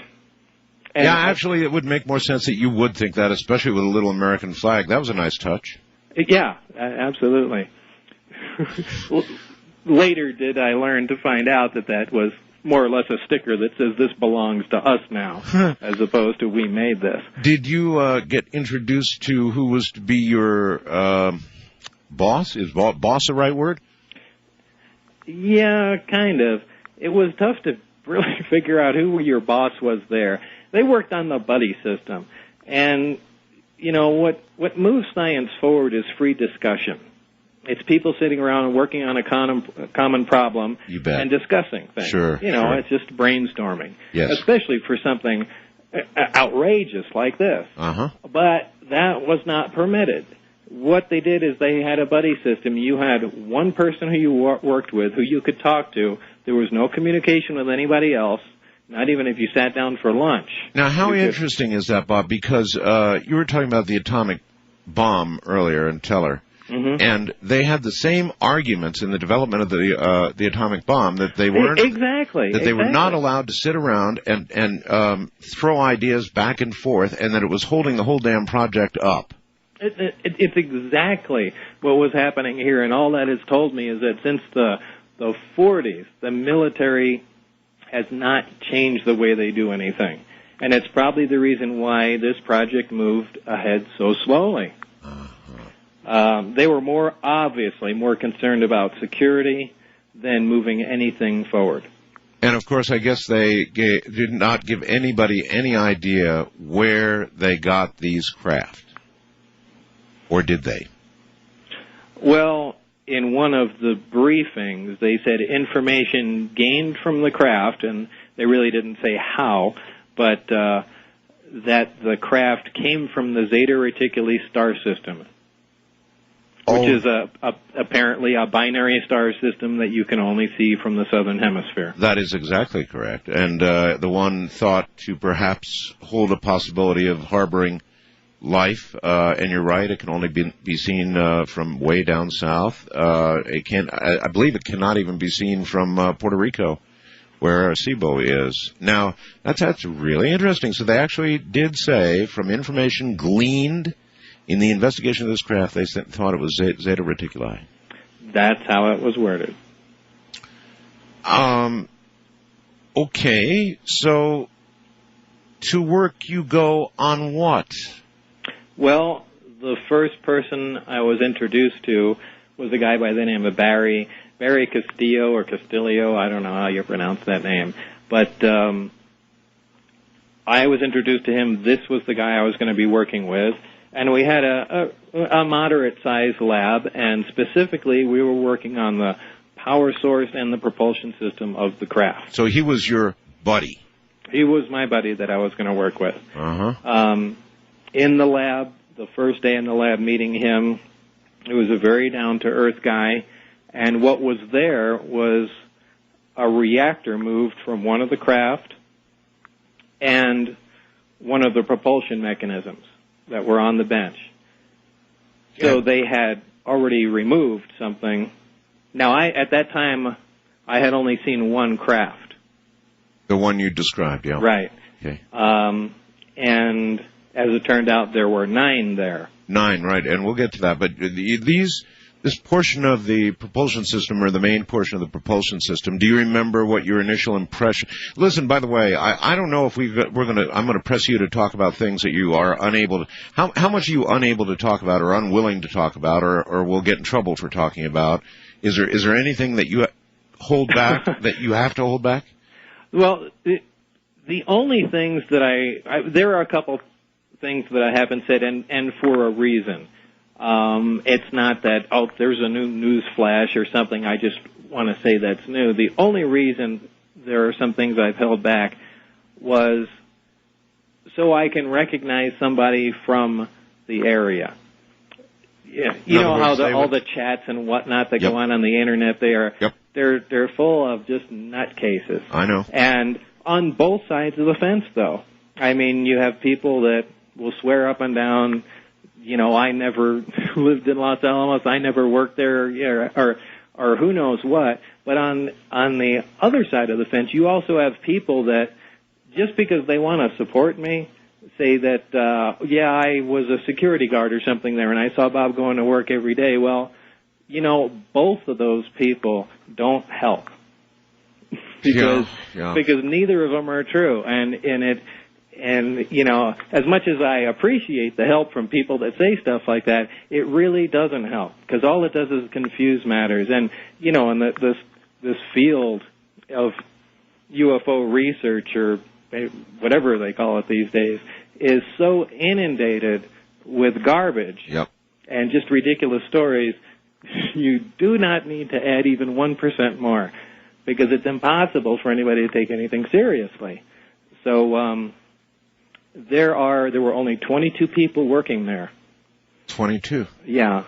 And I have the list of them. You have a list of the names? Of every person that worked there. Oh, my every God. person that had clearance for that. Now, that's the only thing I've kept to myself. There were a couple other little things here and there, and they talked me into releasing them in the movie, and that's fine. But the number one thing are the names. I mean, the name, of course.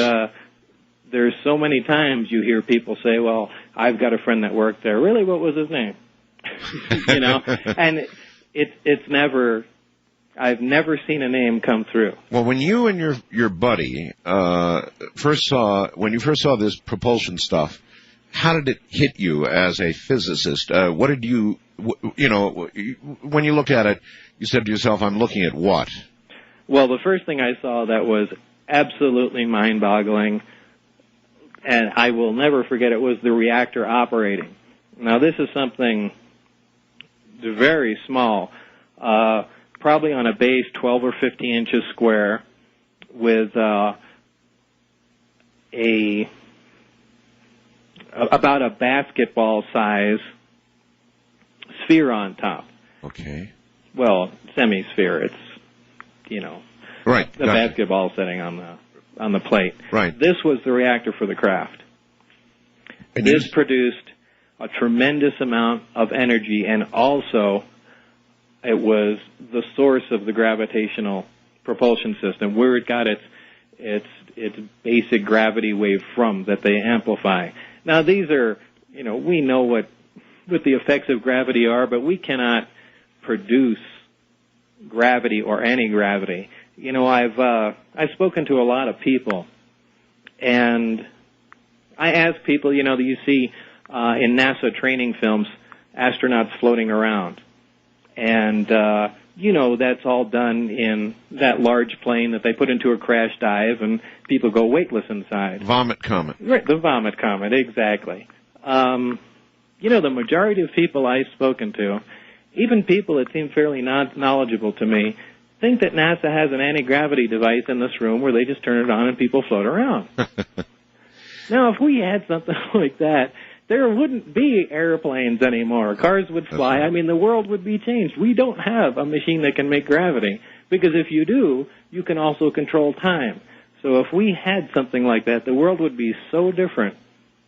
All right, we probably wouldn't even be on the radio here. Go ahead. This device that you just talked about, that you just described, how did you and your buddy endeavor to measure its energy output, and in what form? How did you take a look at it? Well, like I was describing, the first time I saw it operating, all he had to do was put the lid, the semisphere, on top of this device, and it became operational. And he said, just put your hand on the top of it. And when I did, I could not touch it. It was the exact sensation of taking two like pole magnets and trying to push them together. Wow. But it was just my hand approaching a metal sphere. Now, that in itself is shocking, because there's nothing that can do that. In other words, you felt a repelling force, as in like a wall? I mean, you just could push on it? I could push, starting from probably about a foot away. I could begin to feel something, and as I got closer, it got more intense, and probably at 2 to 3 inches, it was impossible to make contact with it. And you could push on the top, your hands would slide to the bottom. It was a very intense field, and you had a golf ball there, and we even something moving at high speed could not penetrate the field. This was the basic gravity wave that the system produced. Did you determine it to be a 360-degree field? No, it wasn't. It wasn't? It wasn't. And again, that's something else. It's a completely directional gravity field only on the skin of the hemisphere. Oh, my. And it didn't appear on the base at all. And so this alone was just absolutely mind-boggling, because here's a machine doing the impossible. The next thing that I was shown, and it couldn't be a magic trick. It's my hand approaching a metal sphere. There's no room for any question there. And what did you and your buddy discuss at that point? I mean, you obviously asked questions, or he offered information, or he just said... Well, this was the initial introduction to what was going on, and I mean, you could see it in his eyes. He took pride in showing off what they had, because the next thing he showed me was connecting it to the amplifier, and he said, "You want to see something really neat now?" Yeah. As if that wasn't amazing. There is, how am I going to describe this?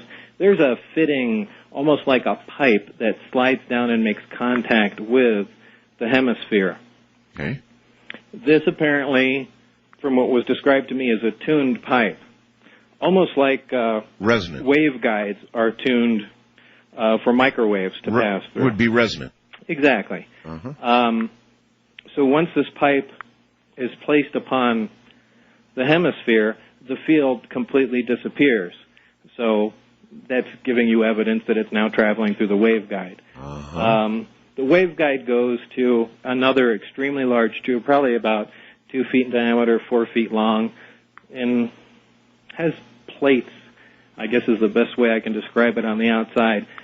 This is actually the emitter, the gravity emitter. There's something in between the two, which is the actual amplifier. Hold it right there, Bob. We're at the bottom of the hour. We'll pick it up right there. So that was the driver stage, the gravity energy driver stage for what was to come. I'm Art Bell. This is Coast.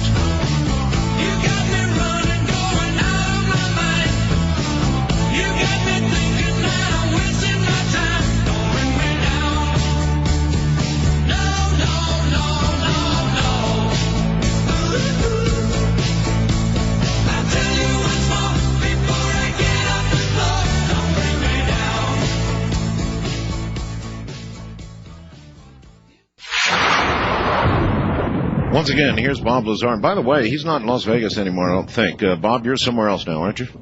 The mountains of New Mexico. Back to New Mexico, huh? Yeah. Cool. That's a Literally. nice place to be, yeah. All right. What you were describing, the first thing you were describing that you saw, that was obviously a driver. Well, in broadcasting, it would be the driver unit, the generator itself. Right. And now you're starting to describe what terrestrials would regard as waveguide, or whatever carries this energy to some kind of amplifier, huh? Exactly. However, if I can take 1 second and just step back to the hydrogen thing, the only reason I'm saying this is because, I guess because of the show. Sure. There are 1 million people hitting the United Nuclear my United Nuclear website and asking me to post some kind of instructions about. I told you. Yeah, and so I'm going to go. There's no way I can answer all the emails, so I'll go ahead and generate a web page about that. So. Well, you could either do that or give out your home phone number. Yeah, I'd rather do the web page. Okay. So there'll be some information up there eventually. Thank you. Got to give me some time to do that. On behalf of the millions out there. Yes. Back to the reactor. Right. Or the propulsion system. Anyway, the way it was configured was supplying the basic wave, the basic gravitational wave, to the amplifier and to the emitter. In the craft, there are 3 emitters. 3. In a triad pattern. Uh-huh. And what I found interesting is, after being involved with the project, that kind of made me start looking into UFO stories to see what's true and what's not. Yeah, sure. And there were so many stories, especially a rash of Belgian sightings in the early 90s, I think, or middle 90s, where they saw on the bottom of the craft 3 bright spots of light. Right. And that is exactly how this operated. Another interesting thing was, I know I'm jumping ahead of myself here, but the other craft that were there all had the same power and propulsion system in it. All 3 emitters? Yeah, which I found really interesting in itself, which means that whatever civilization made these, it's almost as if there's, it sounds crazy, but a factory that's producing these and subbing out their propulsion systems for different models of crafts. I mean, it almost sounds like a car. That's how we do it. But it was the identical system in all crafts. All right, now he demonstrated the amplifier to you? Yes, that was the reason he connected up the reactor. How was the amplifier demonstrated? In other words, what further did you see when he brought the amplifier online? When he fired that up, he took an ordinary candle and put it probably about 6 feet in back of the emitter. And I was waiting for things to get started, but he really didn't do anything, at least that I saw. And went over and looked at the candle, and the flame was no longer flickering. Huh. It was essentially frozen the way it was. Frozen?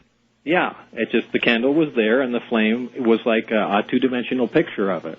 Oh, my God. I mean, the flame wasn't moving, but it was still emitting light. Which means... Well, it could mean all kinds of things.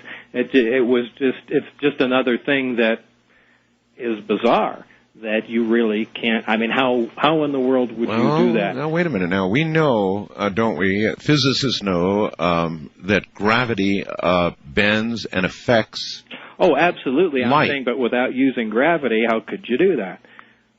You couldn't. Yeah, exactly. So within that field, it froze, to your eyes, it froze that image. Right, to my eyes. Solid. The candle was removed, and to show me how the emitters can focus gravity, because this is very crucial to how they operate. They must be able to focus and diverge the gravitational wave. Uh-huh. Apparently, he set it for a tight focus and increased the power to it, and at the focal point, which was at that time probably about 3.5 to 4 feet from the rear of the emitter, right, a black dot formed, or a black ball, not a black hole where it's going to suck in the desks and things there. Yeah. But what he was showing me was the fact that light was being bent. Now, there is nothing that we have that can do that. That would have been at the focal point. Now, for example, with the satellite dish, a lot of people know about satellite dishes. A parabolic dish. That's right. Out at a certain point, which is the focal point, on a good dish, it's about the size of a quarter or even smaller. That's what's called the focal point, where all the energy from that satellite dish is radiated right to that little tiny spot, and that's where they put the collector, or the LNA or LNB, to get the signal. And that's a focal point. So you're saying, just like that, at the focal point, but out in the middle of nothing, in the middle of air, there was a black dot. Right, and that he was demonstrating the fact that that the device was bending light away from the area. I mean, it was a completely black dot. Yeah. Later to find out, well, I don't want to jump ahead of myself, but anyway, there were a couple small demonstrations like that were extremely impressive, and this is what we were supposed to be working on. And our mission was really not just to find out how it worked, but the aim of the project was to see if these systems and subsystems can be duplicated with earthly materials. Bob, when these engines, for lack of a better word, were running, was there any audible noise? You were there in the room. I mean, was there, other than the test of putting your hand up, was there anything that hit your sensory system that you could describe when these things were running? On the test setup in the room, it was completely silent. I wasn't even sure if the thing was operating. However, during the test flight of the craft, with all three amplifiers operating, there was a definite hiss and corona discharge on the bottom of the craft. A hiss? Now, a hiss, like a high voltage hiss. If you ever been around, high voltage power lines or high power transmitters, you must have. Of course. And you have that familiar high voltage hiss. And you said a corona discharge. A corona discharge, which is kind of not a St. Elmo's fire, but a blue glow that you typically see, again, around high voltage systems, and what's happening in the air is breaking down and emitting photons, and, it glows. It's the same reason why lightning bolts are visible. Indeed. But it was obvious there was high voltage on the skin of the craft, and obviously it was leaking off because that sound is unmistakable. As the craft lifted off higher, and approached 20 or 30 feet, the sound disappeared, so it was obviously interacting with the ground. Fascinating. So just in free flight, there'd be no sound at all. Now, do you know, you say there were 3 emitters on each craft. Do you know offhand how these emitters in flight were manipulated to, for example, leave the ground and then begin propulsion that would take you horizontal or vertical or wherever you wanted to go? Do you know how that energy was manipulated? Yeah. The craft operate in 2 modes. It's Omicron and Delta. Omicron is using a single amplifier to move the craft, and Delta uses all 3 amplifiers. Whenever a craft is near another gravitational source, such as a planet or whatever, it's only using 1 amplifier to lift itself off the ground. The amplifiers are these, like I said, I keep using the word amplifier. The emitters are these 4-foot long, 2-foot diameter pieces of pipe, essentially, held by a 2 or 2.5 foot, 3-inch diameter flexible pipe. And these hang in the bottom of the craft. One of them points down, and it produces a gravitational wave that will lift the craft off the ground. The other 2 are swung almost horizontally. So in the bottom of the craft, they're really pointing out in front of it. Gotcha. Now, most vehicles and aircraft that we're used to either accelerate hot gas out the back or use a propeller and, throw air out the back and the craft moves forward. Sure. These do the exact opposite. And my best analogy for it is the old rubber sheet or the bed. If you take a bowling ball and stick it in the middle of your bed, and in front of the bowling ball, about 2 feet, take your fist and just push it deep into the bed, what happens? The bowling ball rolls forward. Absolutely. So this is exactly what they're doing. The craft is standing using 1 gravity emitter, standing on a gravitational wave, and they're using the other 2 essentially to make a little divot, a gravity well in front of the craft. I understand. And it rolls forward. And it's why they look so ridiculous when they're in that low-speed mode, because it's an unstable form of flight. Well, that was going to be my question. When they do the vertical lift, I wonder how, of course I don't understand how that energy is distributed, but I wonder how the craft is stable as it goes vertical. Well, the gravitational wave is propagating from the emitter, not in a linear fashion, but it's diverging. So it's on a pedestal, almost like a pyramid. Oh, so the bottom is so stable. Yeah. In fact, as it goes higher, because the area of the base increases, it becomes more stable.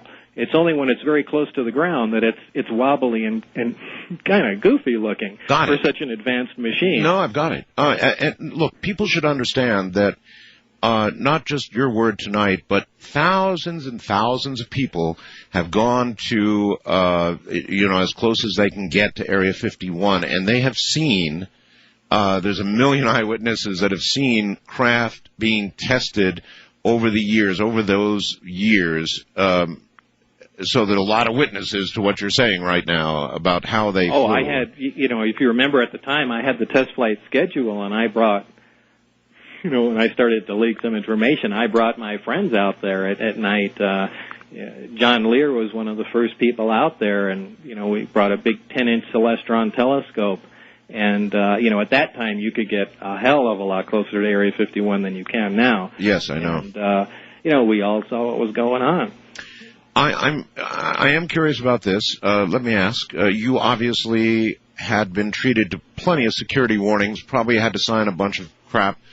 And so you made some kind of decision at some point to begin leaking stuff. Describe to me how you went through that metamorphosis. How did you get there? Well, I was perfectly content with the way things were going. Once you're on the inside, it's a different state of mind. And, if you're on the outside of something, hey, it's not fair, we all should have this information, so on and so forth. But, you get kind of a change of attitude. Once you become privy to the information, you go, those guys don't deserve to know anyway. But that does change after a while. And the impetus really had nothing to do with me initially. Remember, they were still going through all my security whatever they do to...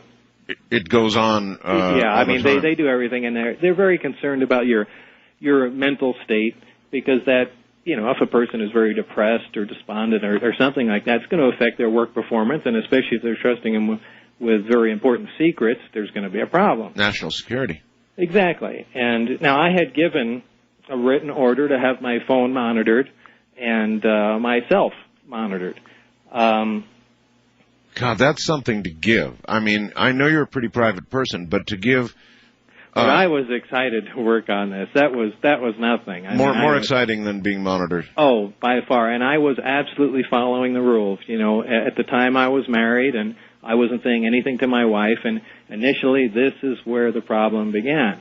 And, what do you say? You leave the house at 11 o'clock at night. Where are you going? Oh, I'm going to work. Yeah, really? And, night after, and then you come home, 6-7 hours later. Where were you? I was at work. At work. Yeah, and, after a while, it begins to sound like you're having an affair. Yeah, of course. Well, that's exactly... What happened? That's exactly what happened. And, oh, brother. As time went on, my wife began to have an affair. And they knew it, and I didn't, because they monitored the phone. This is all new stuff. I've never heard any of this. So they had all the written transcripts of what was going on. Oh, my God. And they stopped calling me out to work because they had to make a decision on what to do. They were either going to just let it sit and, see what happened, if we broke up or, that ended or whatever. But at any rate, you were suddenly a risk. Yeah, and, at that time, they had stopped calling me out, and I kind of began to get a little concerned, and this is when I had the flight schedule and brought a few of my friends out at the time, including my wife, and, showed them what I was doing at night. Oh. And they all saw that, and in fact, we got away with it the first night, and we got a little greedy and went a couple other times. And we finally got caught. And, how many of you got caught, and what happened? I think it was 4 of us. And we were standing there, you know, out close to Area 51 in the absolute black desert where you couldn't see your hand in front of your face. Yeah. Now, we had been staying there about half an hour, and my friend Gene and I were sitting there joking about, well, maybe we should just take the base by force, and, you know, just saying ridiculous things like that. Yeah. Now, little did we know that the security guys had snuck up on us, and they were no more than 6 feet from our noses. Listening to you say things like, hey, right, and they had no idea what was going on. So we're sitting there talking, and out of nowhere, a sniper, not a sniper scope, a night vision scope, falls on the ground. We see this little green light fall down and roll. And it came out of nowhere. You know, and we had no idea. Anyway, the guy had dropped it. Yeah. So, you know, they walked forward and, you know, made everyone go back up to the road. They call in the sheriff, and would these have been the Wackenhut security people? As far as I know, I had taken off into the desert because we had all assumed if I was caught, there was a problem. Well, that's a good assumption. Because you know these guys could have just wandered out there and been looking what's going on, but if they saw somebody from the inside there, so I took. Well, I'm not even going to say that. I took off into the desert, and. You know, they had counted how many people were there. Toward or away from the area? Away from the area. Away from the area. You know, out into the desert, and just trying to get away. Saw there were 3 or 4 people there, and then when we got back up to the road, and the sheriff came out from there, I think his name was La Moreau, who's still around there, and that's when I reemerged, and he said, wait, we got a discrepancy. There's an extra person here. Well, what's his name? And he took my license, read it into the base, and, you know, he said, okay, well, everybody can go. And the following day I was called for a debriefing down at Indian Springs Air Force Base, which I had never been to before. They didn't, well, that's very interesting. They didn't throw you in jail. A lot of people... Nope, they didn't do anything. You know, they spend the night in jail, a lot of them. Now, the second they heard my name, the second he read the license, they said, let everybody go. And it was the following day when I got called in, and Dennis, who was the security supervisor at the time, drove to my house, and we went down there in my car, and that's when it really hit the fan. And, you know, kind of to make a long story short, they were pissed, to say the least. And well, don't make it too short. This is pretty interesting stuff. I'd actually like to get some details of that. You called it a debriefing. Probably it was more like a let's see how scared we can get this guy. Well, that's exactly what it was. All right, then hold on to that thought, and we'll be right back. My guest is Bob Lazar. They're making a movie about all of this, by the way, which you're definitely going to want to see. We'll tell you more about that. It's Blue Book Films. Going to bring the whole thing to the silver screen. From the high deserts, not far from the areas being talked about right now, I'm Art Bell, and this is Coast to Coast AM.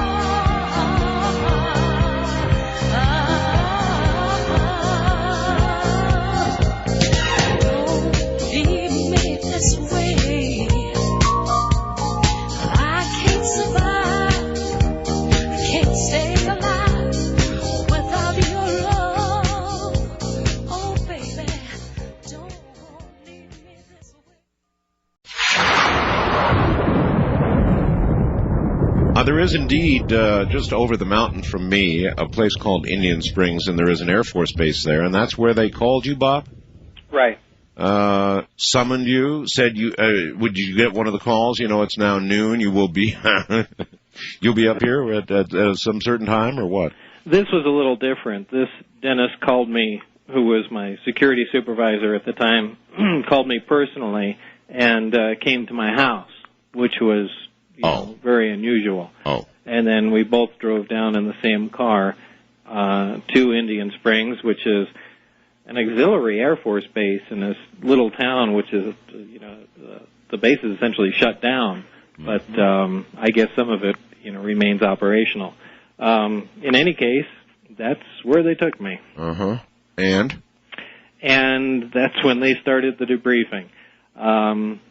The first thing they brought up was, of course, that, you know, tremendous breach in security, and they wanted to know everybody that I had told anything to, why I went ahead and did it. And, I was pretty straightforward with them, but they tried to be as intimidating as possible. And were you threatened outright? Oh, very much so. Yeah, and so was my wife's life. So I became very concerned about that. Do you care? Do you actually care to tell us what they said to you? I mean, did they say, you'll end up a lump in the desert like so many others, or there was a lot of fear present at the time, and I don't remember verbatim, what tagline they used, but it did get my attention. Yeah. And this is when they brought up the transcripts of my wife's affair on the phone. Oh, that they told you? Yeah, so I found out from them. At that moment? Yeah, at that moment. Wonderful. This was something they had to slap in my face. Gee whiz, I wonder why they picked that moment to tell you. Well, who knows? But anyway, that's how the separation between us really came about. It was because of that, because of, bringing my friends out there to see what was going on, and, Your wife. So that's really what set everything in motion. All right. A lot of stories have flown around about what happened, Bob, after that. For example, we have the mutual friend of John Lear, who now, by the way, doesn't talk about any of this anymore, doesn't want any publicity. You can't blame him. He's lost some jobs. He's back working. He's doing fine, and he just doesn't want to talk about this anymore, and I don't blame him. Do you? No. I think John's rave now is about the dump up there at Yucca Mountain. Yeah. About the nuke waste dump. And, sure. It's the one thing I agree with John Lear. Is, I know everyone in Las Vegas doesn't want it there, but if you're going to put it anywhere in the country, why not put it where you've already exploded 100 atomic bombs? It's already a wasteland, at that part of the test site, so. Well, you're anyway, right. That's a big controversy. Anyway, listen, there was a big controversy about something called Element 115, which was said to be some kind of fuel, an element we don't have now on Earth, that was the fuel or the what? What can you do? Well, I guess you could call it a fuel. It's what made the reactor operate. And it's a super heavy element, something that we've theorized can exist. People think back about, high school or college chemistry. You recall that as the elements get heavier, once you pass uranium, they decay. And some decay very fast. As the elements get very heavy, their half-lives become extremely short, sometimes microseconds. So they're just around, they exist just for a blink of an eye.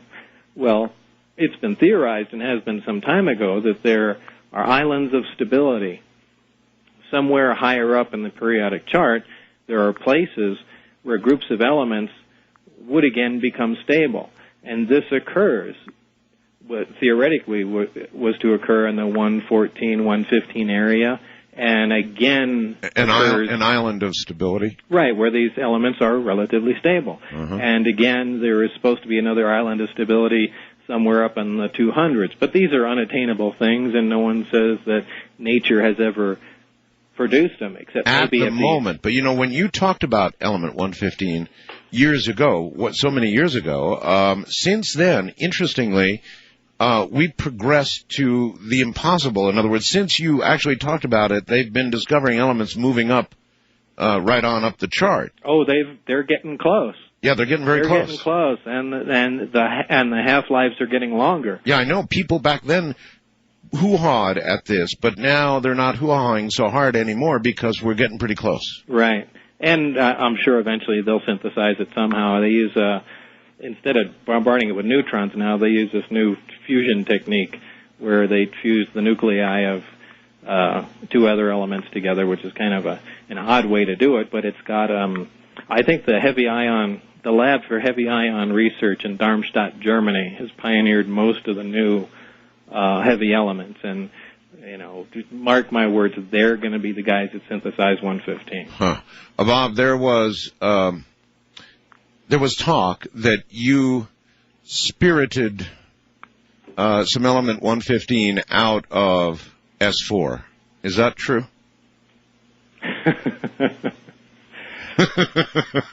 Where'd you hear that, Art? Oh, I got friends too, Do you want to say no? Comment about you don't want to comment on that? No, I don't want to comment about that. But it's that would be a good sledgehammer. All right. Well, we'll just we'll leave that one alone, I guess. Do you think that since the time that and you know what we didn't cover, we missed it. You described the one craft, but at one point while you were there, you saw a total of what did you say? 9 craft?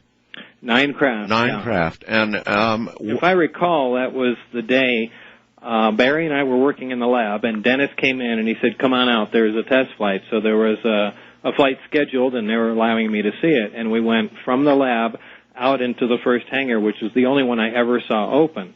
And as I went out there, the craft was already outside the hangar and sitting on the ground. I don't know if they rolled it out, it flew out, or whatever. Right. But as I was walking through the empty hangar, I looked to the right, and there were big bay doors in between the hangars, and they were all open. And I could see all the craft lined up.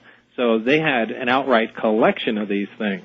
Anyway, the craft was outside, and there was a guy sitting near the door with what I surmised was an ordinary VHF radio, and this is something that to this day really bothers me, because it should be, if this is a gravity-propelled craft, which is bending and distorting all forms of electromagnetic radiation around it and whatnot, it should be impossible to communicate with the thing.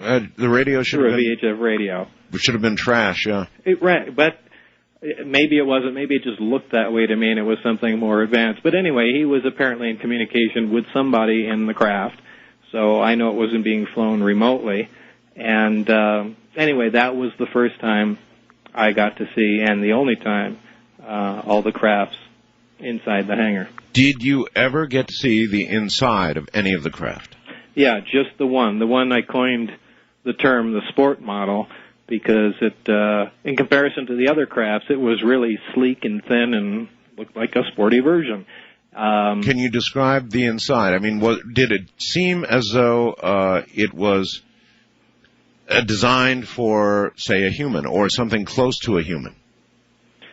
Well, it's hard to say. It was designed for something small, because certainly a 5.5 or 6 foot person is hunched over in all but the very center of the craft. It's an uncomfortable setup. It's extremely barren. There are 3 seats in there. 3. Yeah, and there is. It's all one color. There are no aesthetics anywhere, and as far as the placement of everything, there are no sharp corners anywhere. Imagine taking a seat. The amplifiers looked like tables or boxes, just to give you a simple figure idea. But it was as if the inside of the craft was all molded with these parts out of wax. Molded, in other words, in aircraft, we have rivets, we have various forms. Everything flowed together as if it was made out of wax and heated and then cooled. So there were no sharp corners. Everything just kind of blended together like the entire thing was injection molded. There was no visible seam or right angle anywhere. And everything was just a dull... pewter's a little dark, but a dull aluminum color. So just being in the place, it looked very unearthly, if I could use that term. You can, sure. It was very unusual, because in any place you've ever been and anything you've ever looked at, there are varying colors, shapes, and sharp corners. And everything was rounded, and everything was monochromatic. It was just one color. What about apparent controls for control of the craft? There were none. There were none. There were none. That's really interesting. There are no buttons, lights, or navigator position or anything of that sort of the two places I was allowed to look at in the craft. Now, obviously, whoever piloted the craft was on the central level. The level immediately below it, there's a small access hatch with a collapsible honeycomb access way. And I stuck the upper part of my body in there kind of upside down, and I was told to do that so I can see the placement of the gravity emitters and how they're hung and how they move. Oh, yes. And so that was the bottom level. Underneath that was just the skin of the craft. Now, above that, I was not allowed to venture. There was a small area above it, and on this particular craft, the hump on the top, or the dome on the saucer, whatever you want to call it. Right. It's not round, it's kind of flat on the top. There were these black portals. I believe there were 4, if I remember correctly. And there weren't windows. They were, from what I surmise, is they were some sort of planar sensor. So the craft could get its orientation in space or wherever it was, where it could, these would detect positions of stars or something like that, so it can get a fix on its orientation and where it is, where it's going, and that sort of thing. Now, that's my guess. So, I have no idea. But you surmise that there probably was an area of some control that you didn't get to see. Well, either that or there is a different type of control. Yeah, that has no obvious, buttons or knobs or anything. Well, I know now, even in our fighter jets, they're beginning to get to the point where they put on helmets and they can actually think commands. I mean, we're doing that here on Earth. Yeah, it's not out of the realm of possibility that the craft would operate that way. How we interfaced to it, I would love to know. Because if, in fact, it did work that way, using an alien creature's mind, who in the world came up with the interface? And what would you have to go by? So there's so much information I would have loved to have known to complete the picture for me. But you would surmise from what you did see that these craft were probably made for creatures that would be, on average, much smaller than humans. They would have to be. They would have to be almost close to half our size to comfortably fit in there. Huh. Now, you never, ever saw any alien beings. No. Were there, between you and your buddy or anybody else that you ever talked to up at S4, were there any discussions of beings? I mean, it would be, how would there not be discussion of who there was about who piloted the craft, and they called them the kids. That was the term they coined. The kids. The kids. And that's probably because of their size or who knows what. But that's it. That's pretty interesting, though. They called them the kids. And actually, everything looked like it was set up for a child. So maybe that's where it came from.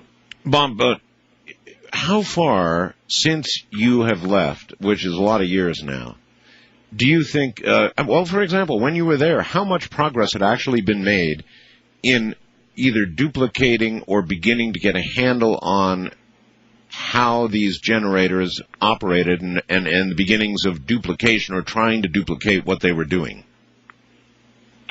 Well, I don't think they got very far. I use this analogy probably the last time I was on your show, and, if you took an ordinary modern-day motorcycle and just transported it back in time to the 1800s, to the wagon train days, and just left it out front. In the morning, everybody woke up and discovered it there with the keys in it. Now they can poke around and prod with it and play with it, and eventually they're going to figure out how to start it just out of sheer luck. And it's going to start and it's going to run, and they'll be proficient at driving it as long as they keep playing with it. And when it runs out of gas... After crashing quite a few times. Well, yeah, but they'll pick it up, and they're pretty tough, and, go on. And when it runs out of gas, it'll never work again. It'll sit there. Yeah. And, however, when it comes to duplicating it, if they wanted to make one, they couldn't even make the plastic fender on the thing because that material is just amazing to them. Right, I mean, that's a polypropylene or something like that. They just look at it and go, wow, it's solid, but it bends and it melts, and, they couldn't even make a fender or a turn signal on a thing. Much less the engine or the... Oh, forget about the working part. But this is exactly where we're at. We got a really cool toy, and we've played around with it enough to where we know how it works, and we can make it move around. But when the fuel runs out, or something else happens to the craft, that's it. Then you've just got an inert piece of stuff that you never figured out. Right. I don't think they're ever going to duplicate, in our lifetimes anyway, what's there. They may use it and may get some other information off of it. Now, again, I'm going on thoughts that are 12 years old, so they could have made some tremendous strides since I was gone. And I was certainly not privy to all the information, but that's the impression that I was left with. All right. Hold tight, Bob. We're at the bottom of the hour here, actually.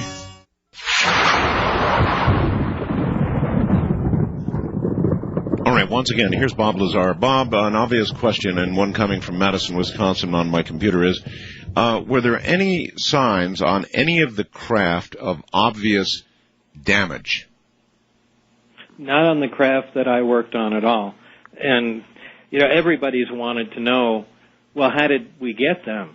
Sure. And, that's information I wasn't privy to. I would love to know, too. Was this, you hear so many stories in UFO lore about an alleged exchange of technology. Did this actually occur?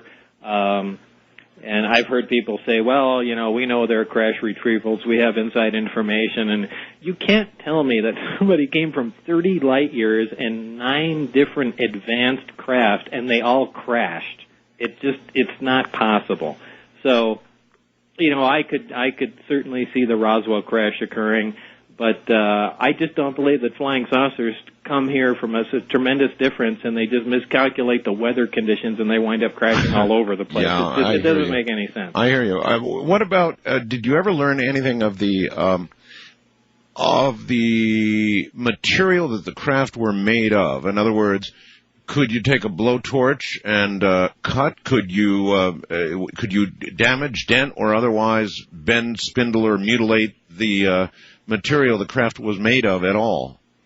I don't know. Again, that was compartmentalized. That's the metallurgy guys that got to play with that. The only contact I ever had was going in the craft, and then the first day walking by it, I stuck my hand out and slid it along the craft, and it just felt cold, so I assume it's metal. But it certainly could have been an advanced ceramic or some other unknown material. But it kind of felt like metal, though. Yeah, it was. Metal has that, cold feeling to it. The surface didn't feel exceptionally smooth. It was aluminum is the only thing that comes to mind, just unfinished aluminum. But I doubt it was actually that. But do you think was there any sense of weight? In other words, did you ever have an opportunity to see anybody attempting to lift or move any of these craft, getting an idea of the kind of weight they were trying to move? No, I didn't. The only thing that caught my eye in relation to weight was above the craft, in the hangar, there was one of those suspension cranes with a hook on it. And it was rated at 10 tons because they had that in big bold lettering on the side. So that makes me think, well, if they in fact use that to move the craft, it weighs less than 10 tons. Huh. That's about as far as I can go on that. But I've heard people make comments that, actually they only weigh a few pounds. But I don't think that could possibly be true. Number one is, at different times moving into the craft, you're sitting on the extreme edge of it, and it would certainly teeter, plus the amount of equipment they had moved into the craft, lights and whatnot, for investigation of it. It makes me think it's something of some pretty sizable weight. It's not, it's certainly not a flyweight piece of material. Bob, a lot of the interesting news stories I get about world affairs and maybe wars between India and Pakistan, all the rest of it, they come from the United Kingdom, which I think is embarrassing. It annoys me that I've got to get to news I can't get here from the UK. Your movie is going to be made in the United Kingdom. Are you going to have any input at all during the production of this movie? They're going to fly you over? I don't know. I imagine they would. I imagine I would be put in a position as technical consultant at the very least. If they wanted to progress, in an accurate, truthful fashion. And I believe that Bruce did go over that already. So, I'll at least be in that sort of position. Bob, you have a list of names, which you've revealed tonight, of the other people that were there. You're speaking right now, I'm certain, to many of those names, and they're listening to you right now. What would you say to them at this point? I mean, you're out in the public, and your story has been hanging out there now for a lot of years, and now it's going to be even more public with a movie. What do you say to the other people that were up there, given a chance, which you have right now, to say something to them? Well, that's changed over the years. About the only thing I would like to say to them is contact me in some way. You would think maybe by now some of them would have gone through a thought process that would bring them to the point where they'd be ready to be in contact with you and maybe others. Yeah, and there's obviously a reason they haven't, because it's been 12 years. And yeah, there is, and they haven't, and you're still alive. You wonder about that? Not really, because the way things progressed, it would have been really detrimental to the program and to them if all of a sudden I disappeared. And probably the only reason for that was that John Lear's suggestion and insistence to go into George Knapp at the time. Yes, George Knapp is a Las Vegas. He's an investigative journalist. Investigative journalist, that's right, a big-time one here in Las Vegas. He's done a number of UFO specials over the years, and you went to John, and John said, go public, go to George Knapp. Well, at the time, I think there was a few days there where I hid at John's house. I remember that. Because tensions got pretty high, so I just looked for a place I could stay other than my house because I had no idea what was going on.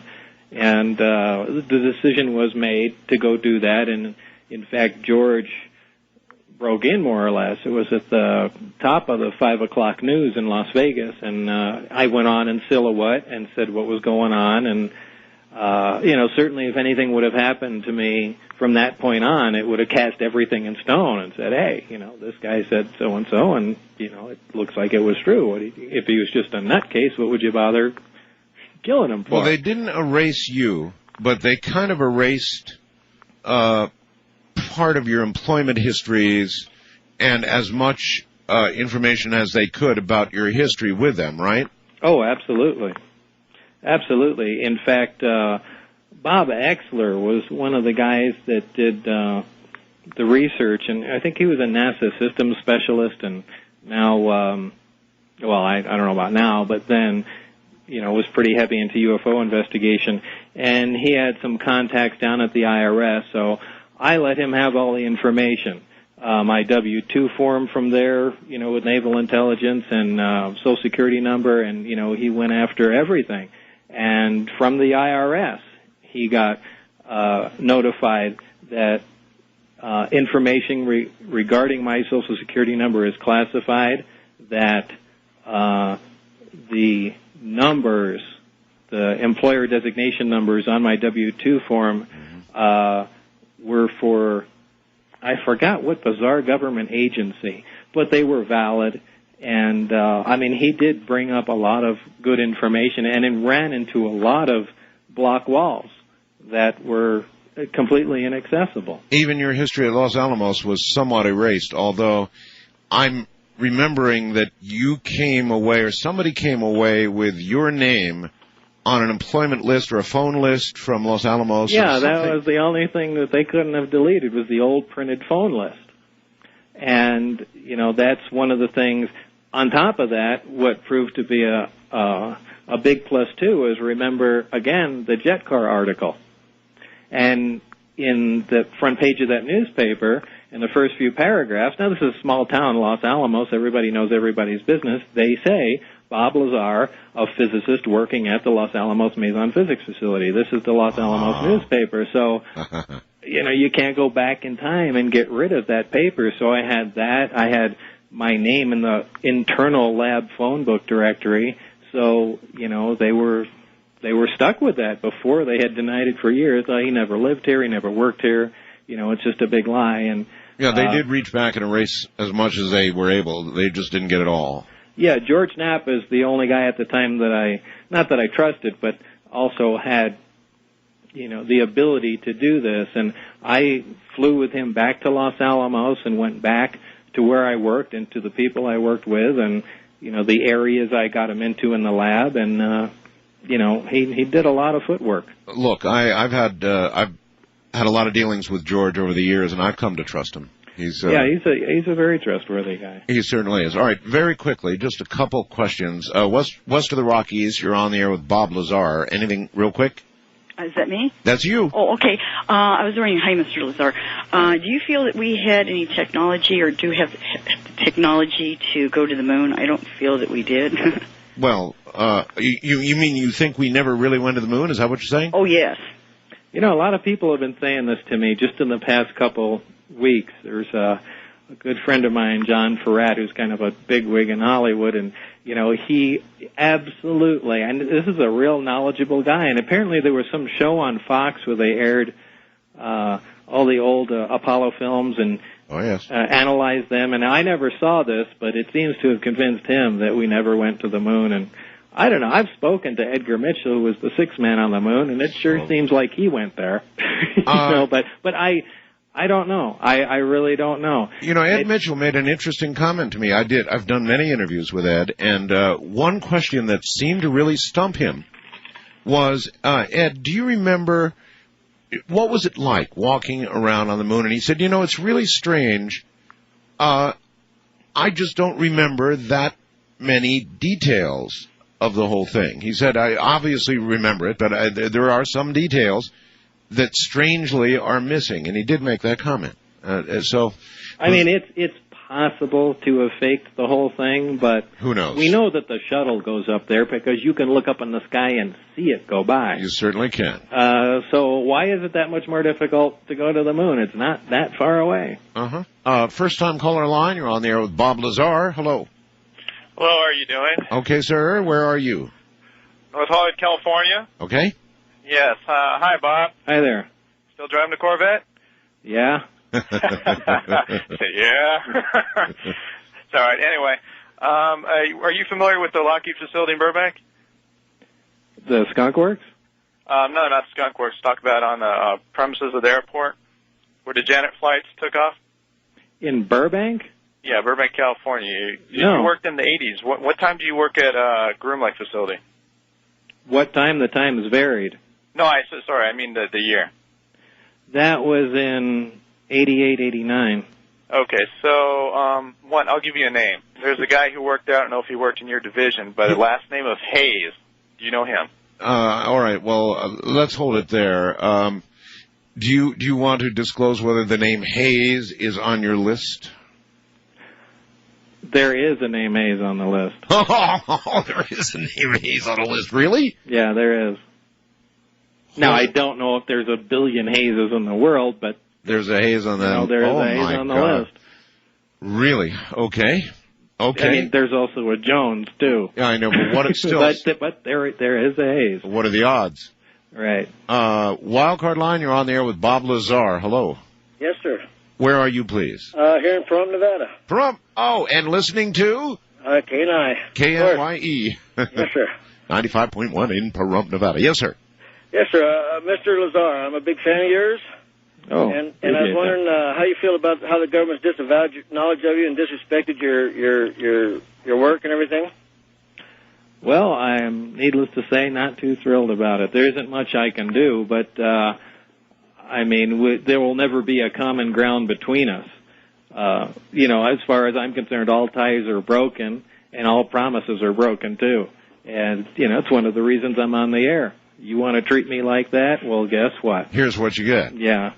If you, if they came back to you and they said, with all the water that's going on the bridge, Bob, we've made a lot of progress. We'd like to take you up there and show you how much we've done, how far we've come, impossible as this is. If they came to you with that and said, however, there are going to be a million conditions and more security checks and blah, blah, blah, would you be able to turn that down? Would you tell them to go fly a kite? I would certainly love to do that, but in view of what's gone on, I can't possibly trust them. You know, it's a completely remote, isolated area, and once you're there, they could really do anything. It's to say, hey, you're not going home. And you wouldn't go home. You'd just be not even a lump in the desert, but far below it somewhere. Who knows? I mean, maybe that's all fantasy, but, you know, I cannot trust them. And I would absolutely love to get back into the technology. I mean, it was the greatest scientific experience I've ever had, you know, working with it, and I'd love to see what else they've done and, you know, love to lend a hand and become part of the project again, but I can't. You know, I'd say the chances of them coming to you like that are zero. Yeah, absolute zero anyway. Just an interesting question. East of the Rockies, you're on the air with Bob Lazar. Hello. Bob? Yeah. You fascinate me by saying what part of the universe this thing came from. Where did it come from, did you say? How can you say that with definiteness, with being definite, sureness in your voice? And was your job to reproduce this fuel, and is this fuel called 115? And how far did they ever fly this thing, or did they tell you? All right, well, first of all, the assuredness in his voice came from the fact that they told him that's where it came from, correct, Bob? Right. I did not determine this myself, and again, this is just in a written satellite briefing of the project, so whether or not that's true or not, you know, I cannot stand up to that fact, but it is possible because the other things that I read in the briefings that I did get hands-on experience with are accurate and true, so I don't have any reason to disbelieve it, but because I don't know it for a fact, it just kind of sits in that special place in my mind where it possibly might not be true. But again, you know, why throw a lie in there if we're trying to get all this work done and find out what the basis is of this thing? The origin of it may have something to do with the operation of it, so I don't think they would have taken the opportunity to lie about it there.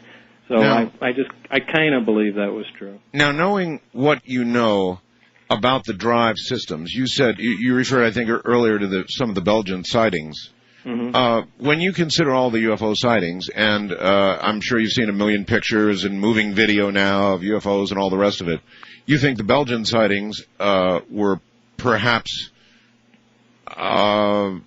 accurate with what you know about the drive systems. Have you seen any other film or stills of UFOs that look like the real McCoy to you? Absolutely, because once I started looking into it, now I don't research this stuff anymore, and I get a lot of people asking me UFO questions, and actually, believe it or not, it doesn't interest me. I liked being involved in the project, but I don't, you know, look into UFO stories or research this stuff. But when I did, when I said the craft operate in two modes, the Omicron and Delta configuration, when it's transitioning from Omicron to Delta, the way the craft flies through in space is belly first, not flying horizontal like you see in a science fiction movie.